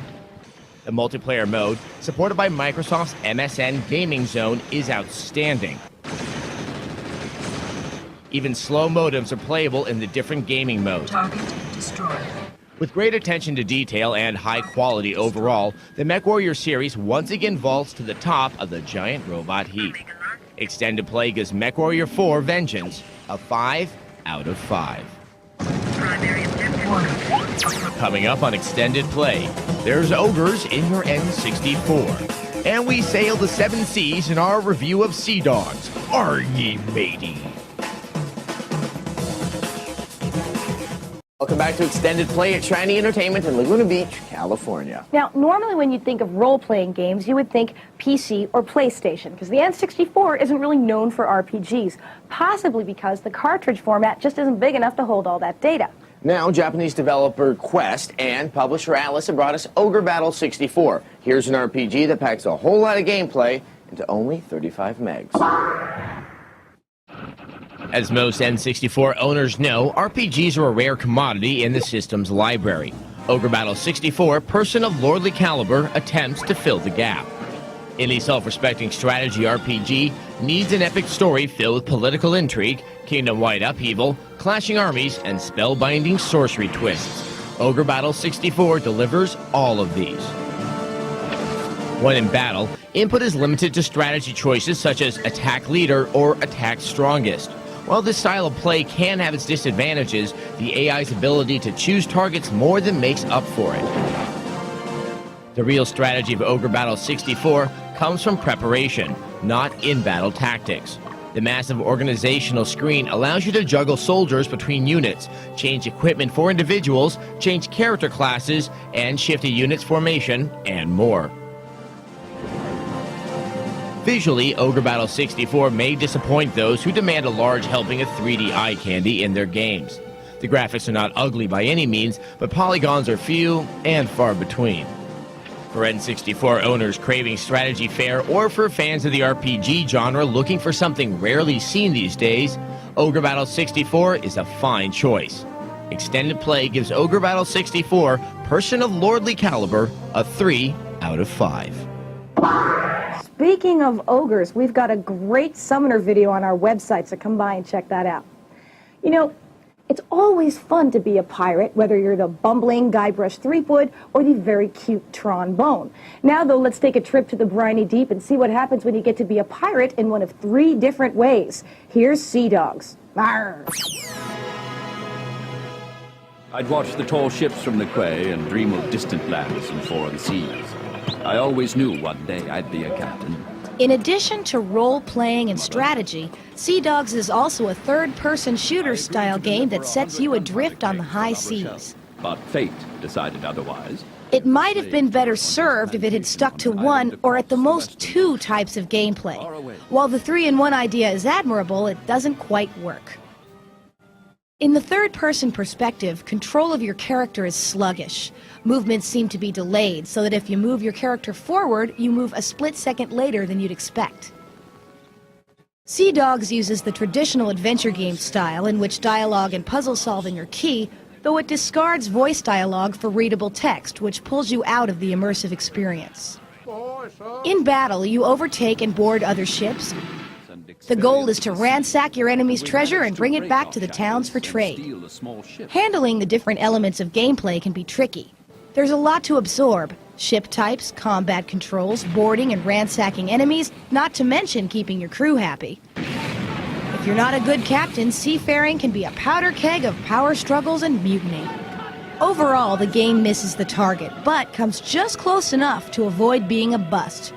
Extended Play gives Sea Dogs a 3 out of 5. Coming up on Extended Play, Anton Jameson, star of the Golden State Warriors, gives us his tips on how to play NBA Live 2001. Welcome back to Extended Play at Shiny Entertainment in Laguna Beach, California. You know that we in Extended Play love to bring you the latest gaming peripherals and accessories. So now, let's take a look at the Claw!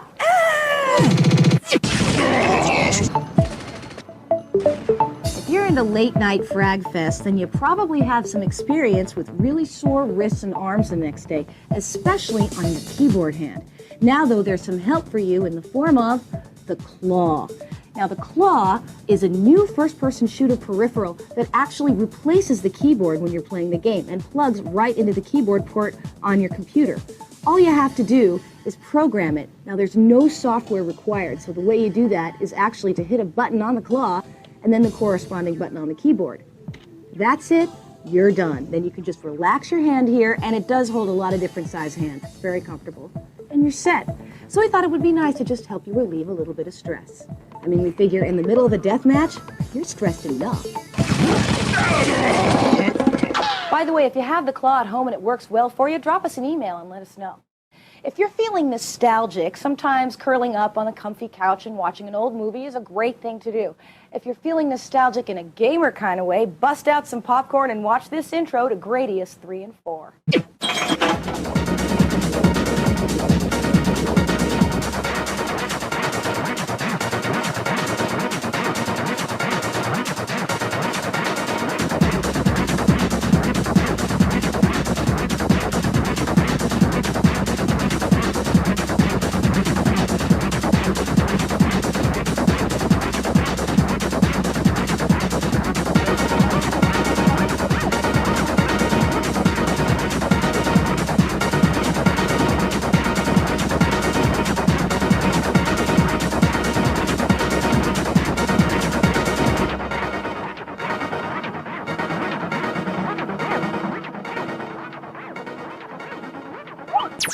Sometimes those memories of the golden era of gaming can make me feel a little old.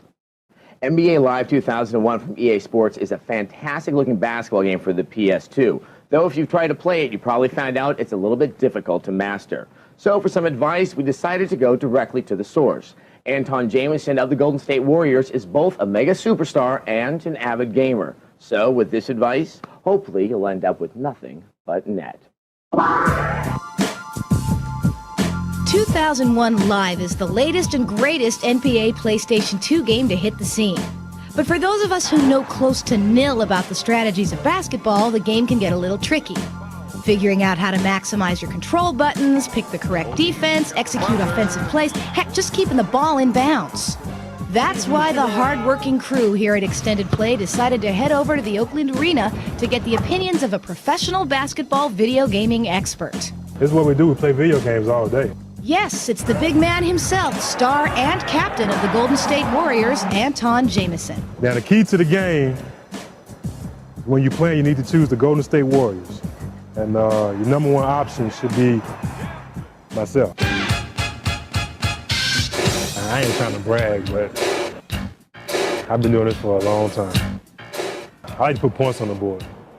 I don't like to sit back and, I like to get up, trap, make them shoot quick shots, make them turn over the ball and things like that, and then get the ball offensively to myself and, Larry Hughes and guys like that. If you have a good post-up guy, you want to give it to the post. If you have a guy who can shoot threes, you want to try to give it to the guy who can shoot the ball. And if you got a good point guard like Jason Kidd or Gary Payton, I like Kevin Garnett because, he's on the cover of the game, so they're going to make him better than everybody else. It's very realistic, and, it's just like playing a basketball game. I mean, you just can't come up there and shoot shots and expect to win. I mean, you have to know who to give the ball to, when to take the shots. You got Shaq shooting almost a three-pointer. He doesn't know the games, down the post, nothing else. You got to play team defense. I mean, it's the NBA. You can't play one-on-one. You'll get blown out very quickly. Turbo make it quick, turbo blast. You have my quickness out there on the court. Press the O button to shoot, the X to pass. Now, the main important part about shooting free throws is to get the ball right in the middle of the box. And when you do that, you should win a lot of basketball games. I just won a game. I beat the Lakers. That's realistic. That's what's going to happen again this year, hopefully. For another look at Anton Jameson's strategy guide, come on out to our website, insideoftechtv.com. And if you have any questions on NBA Live 2001 or any other game, make sure you come to our chats Mondays at 6 p.m. Eastern. We'd like to give a great big thank you to David Perry and the rest of Shiny Entertainment for so graciously hosting us here today. Well, that about does it for this episode of Extended Play. So, until next time, game over. Scott, I told you they didn't want you on the show. Get back to work. Oh, hey, Scott. Hey, Scott.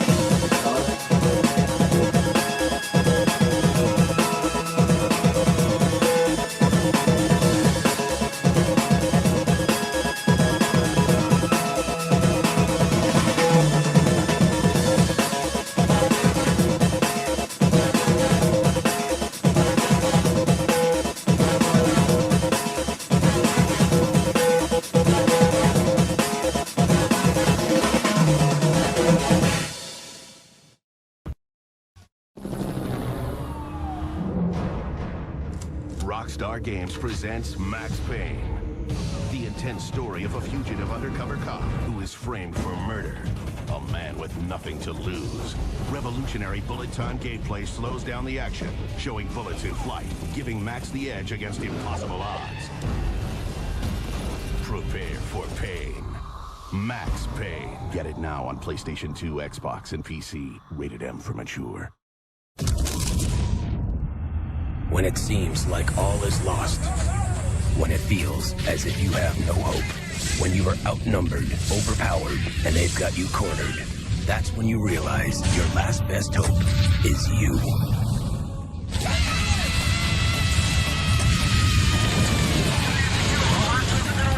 Halo. Combat Evolved. Rated M for mature.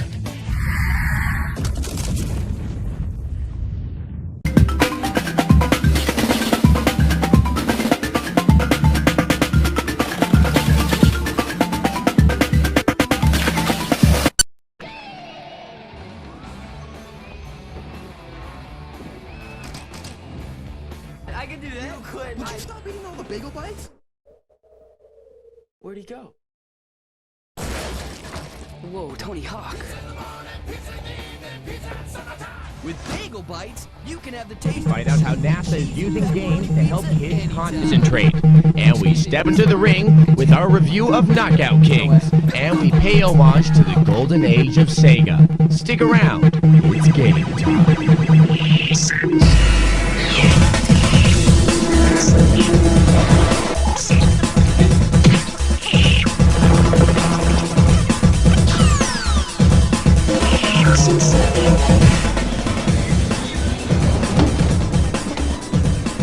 Hello and welcome to Extended Play from Metreon in San Francisco. I'm Adam Sessler. And I'm Kate Patello. Now, we all might joke from time to time that gamers have classically short attention spans. But what if games could actually help you focus? Recent studies at NASA have actually found a link between developing concentration skills and gaming. This research could mean a lot to people with attention deficit disorder. Dude.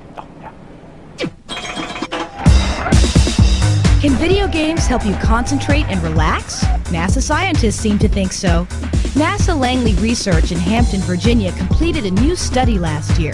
The experiment used video games to help kids with attention deficit hyperactivity disorder, or ADHD. Attention deficit disorder is associated with problems with paying attention. Often there is also a hyperactivity problem.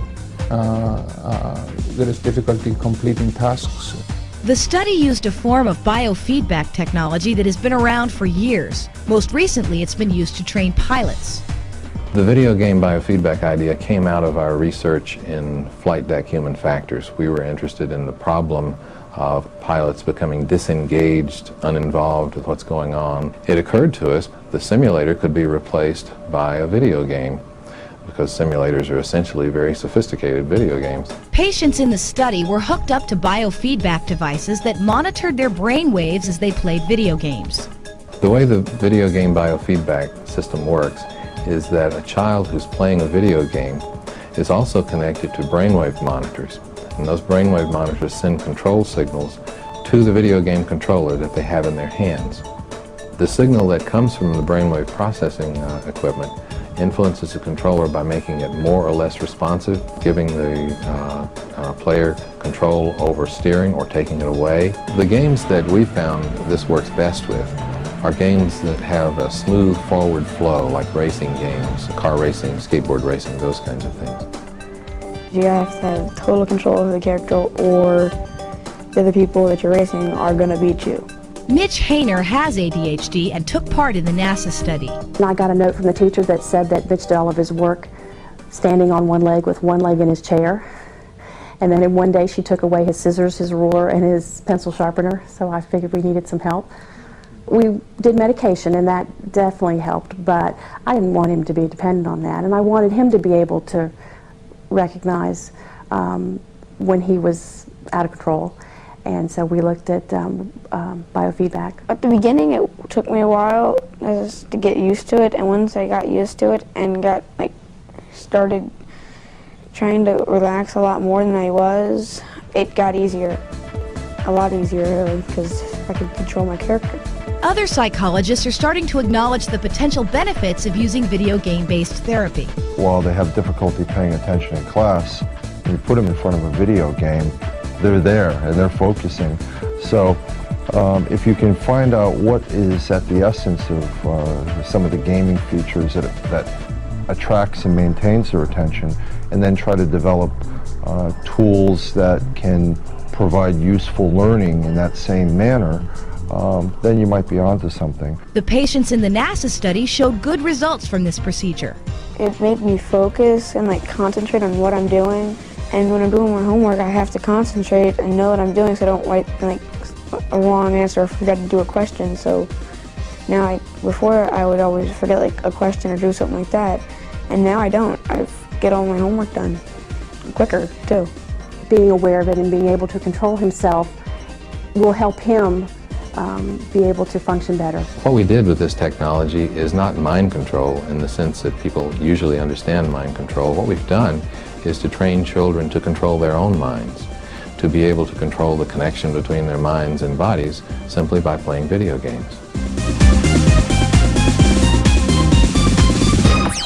It'll be interesting to see what happens if this technology makes it to the consumer market. You'd have peripherals at home that integrate biofeedback into gameplay. Now that is immersion. Now, say you had a game where you had to drive really fast. Now you have to do that, plus cultivate a Zen state and stay calm all at the same time. That's a big challenge. Yes, especially for me. Yeah. Now here's the game news.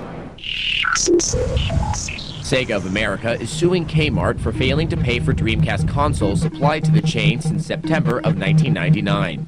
Sega claims that Kmart still owes $2.2 million of their bill. Reports claiming that Kmart halted sales of the Dreamcast in August are incorrect. Sega discontinued shipments of the console to the retail chain last July due to past due payments. The Associated Press reports that Oregon State Senator Ken Masurel is sponsoring legislation that would prohibit arcade owners from allowing minors to play gory games. Penalties for violators are a year in jail and/or a $5,000 fine. Should this bill pass, it may set a precedent for other states to follow. LucasArts has announced the development of Star Wars real-time strategy games in a partnership with Ensemble Studios, the creators of the Age of Empires series.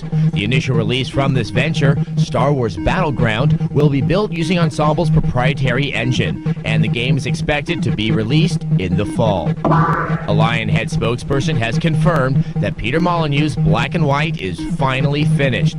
Although the title is complete, it is not expected to launch for another month.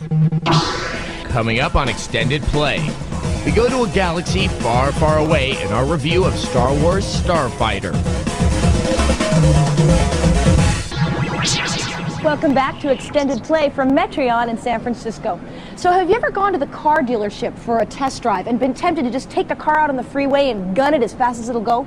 No, but you can actually have that experience with Bizarre Creations' interesting twist on the racing game, Metropolis Street Racer.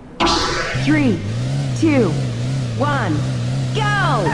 Tearing around a race course and sliding through an S-curve in a finely tuned racing machine is quite fun, but it's also available in tons of racing titles. Metropolis Street Racer offers a different driving experience. Here you have to take high-speed turns in cars that can be bought at your local dealer, all the while trying to avoid those pesky keep left signs. The three cities of San Francisco, Tokyo, and London play host to over 250 courses, and the environments are filled with signs, statues of famous dead people, and other landmarks. Weather and time of day effects are well done. The varying rain conditions are appropriately damp, and early morning races have a steely blue chill.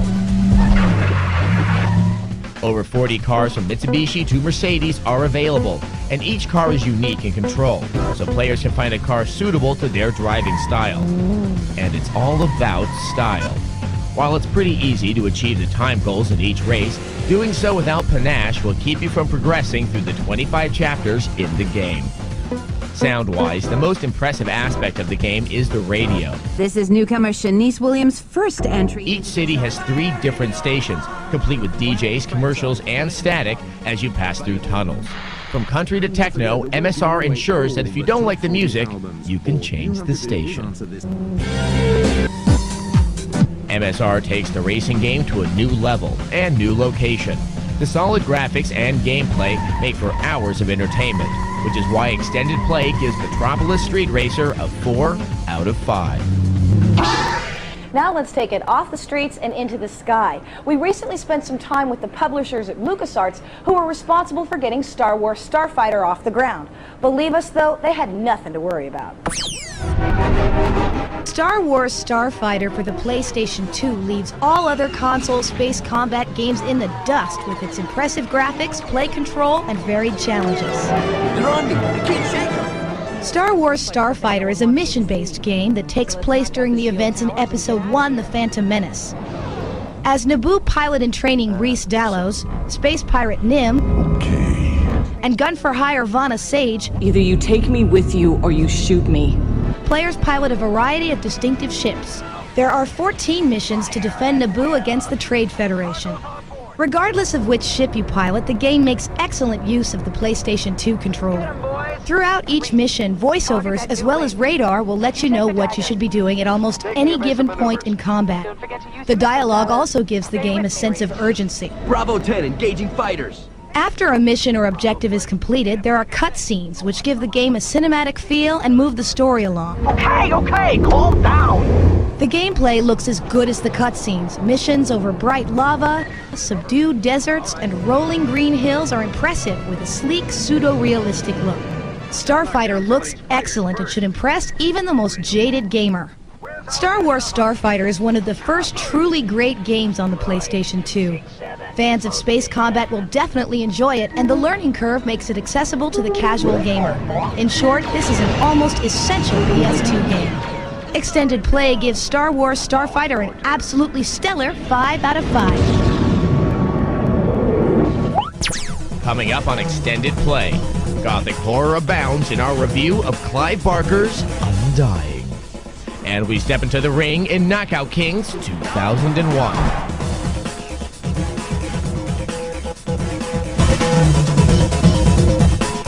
Welcome back to Extended Play at Metreon in San Francisco. Clive Barker is without a doubt one of the modern masters of horror. So knowing that he participated on this next game makes it sound very promising. It's Clive Barker's Undying. Who dares enter my realm uninvited? Set in Ireland in the 1920s, Undying casts you as Patrick Galloway, an expert in the occult who must investigate the unpleasant goings-on at an old buddy's estate. While the involvement of Clive Barker would promise a rich story, the narrative doesn't evolve to the level of No One Lives Forever or Deus Ex, and much of it is told through journal entries, which require more reading than one may like. But these faults are made up for in the perpetual sense of dread conveyed throughout the game. The atmospherics make turning corners and looking into mirrors a harrowing experience. Despite the horror trappings, Undying is still essentially a shooter. Levels are varied, but stay quite linear with locked doors keeping you on the right path. Stuck. Yet the large scope of most levels keeps you from always feeling led around. The gameplay does provide a twist to the genre, with Patrick able to fire weapons with his left hand and perform spells with his right, offering new strategies for disposing of enemies. The game truly excels in its visuals and uses the Unreal Engine to stunning effect. The variety of enemy animations helps make the game a visual feast. The game's sound is sublime and hinting at the horrors to come, although the voice acting has its problems. I know it is around here someplace. Despite not having a multiplayer option, Undying is still easy to recommend to those that yearn for a long, intense, fright-filled action fest. Extended Play gives Undying a 4 out of 5. By the way, for the full spookification factor, make sure you play Undying alone in the dark. Boxing was a really popular gaming genre, especially back in the day of Mike Tyson's Punch-Out for the NES. Now, though, boxing is making a resurgence, so let's see what happens with Knockout Kings 2001 for the PS2. Get it on! Swing with the 3-time champ that blow the mics out. That's bit ridiculous. They talk about it. Yes, boxing fans, the rumors are true. After many a dry year, there is finally a game worthy to the sport that has shocked and inspired millions. PlayStation 2's Knockout Kings 2001 has brought boxing back to the mainstream with its varied game modes, fantastic graphics, and realistic, sometimes brutal fighting. First, pick the professional boxer you wish to pound your opponent with. Choices range from the legendary Muhammad Ali and Jack Dempsey to new singing sensation, the Golden Boy, Oscar De La Hoya. Down for the count. If none of these champs ring your bell, head over to Career Mode and create your very own boxer. Assign him or her boxing shorts, skill level, nickname, and a real-life trainer. After a little punching of the bag, you'll be ready to hit the ring in no time. The graphics are great. The muscles, the skin tone, the facial structures. These boxers look real. The sound is also excellent. The announcers are intelligent and offer insight into what is actually happening in the ring. Look at him just baiting him with a free shot. Not exactly sure how that missed. As for the punches, there's a satisfying thump that lets you know when your gloved hand strikes home. The only sound missing is the voice of the actual boxer. As he ropes the dope, Ali should be yelling, "I'm the greatest of all time." Instead, he stares silently into space. Oh well, something to work on for the next game. All in all, Knockout Kings 2001 is the most entertaining boxing game to come along in quite some time, as well as being the best looking one ever. Extended Play gives it a smashing 4 out of 5. Wow, he goes down again. This one is all over. Coming up on Extended Play, we harken back to simpler times in our homage to Sega. And Terry Jackson from the San Francisco 49ers gives us his tips for playing Madden 2001. Welcome back to Extended Play. Some people say you really can't simulate the experience of snowboarding or skateboarding in a game. Well, now we have a peripheral that ought to get you one step closer.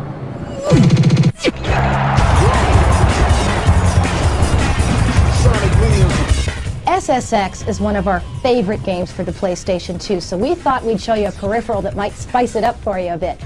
This is the Guillemot Thrustmaster Freestyler. Now, you've probably seen something similar to it in the arcade, only much bigger with handrails on the side.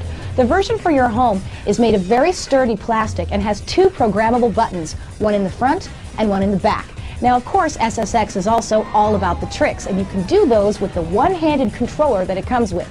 Now, if you're more comfortable with 2 hands, don't worry, there is a special controller port on the side that'll let you use the standard 2-handed version. So, Miguel, is this adding to your SSX experience so far? Well, I certainly miss those handrails. Were you a snowboarder before this? No. Feel like one now? Indoors, no snow, socks on, sure. All right, so for realism and some exercise in your action gaming, the Thrustmaster Freestyler ought to set you back about $69.99.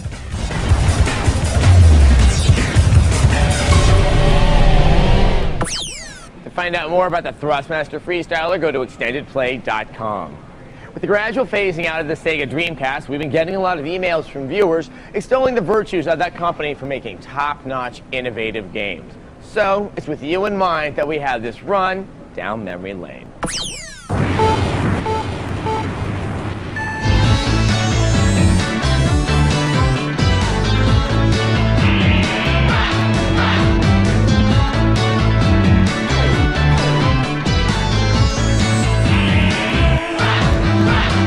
Tune in, turn on, rock, out.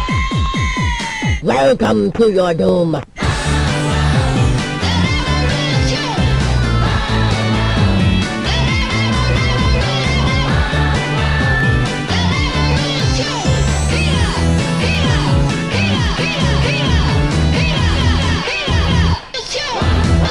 Stay cool! Don't let them freak you out!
And that's all I have to say on the subject. Believe it or not, we just showed you 220 games in just over 2 minutes. Think you can name them all? Send us an email. Well, football season's over, unless you're a gamer. So here's Terry Jackson of the San Francisco 49ers with some very helpful tips on playing Madden 2001.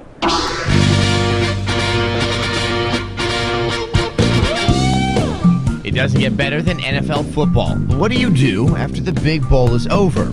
You bust out Madden 2001 for the PS2. That's what. But if you're having trouble making it to the end zone, don't sweat it. We got some coaching from a pro.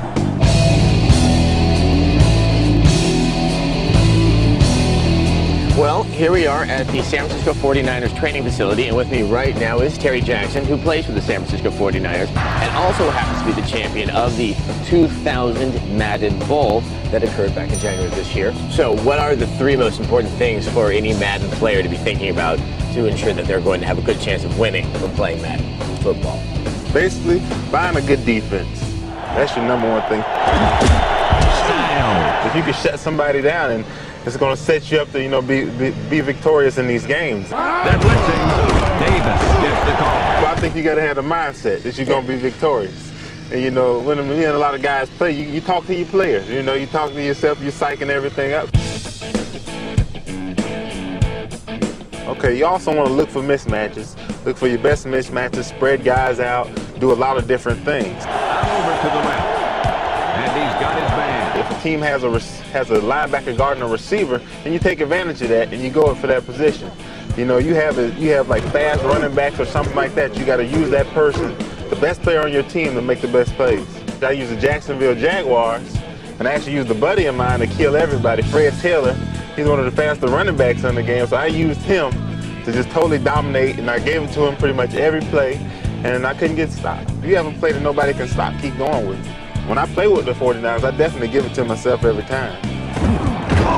What happens though if you get a little bit too predictable? If you always are tossing to... Then you're going to get beat. I mean, if you know what somebody's going to do, it makes it very easy as a defensive player to stop that person. And you can do hot routes. And this is very key to the game. This was very key to my success. When they have the plays, they have regular routes. You press the top button here, the triangle, I look at the receiver I want to, and I can change his route while I'm at the line.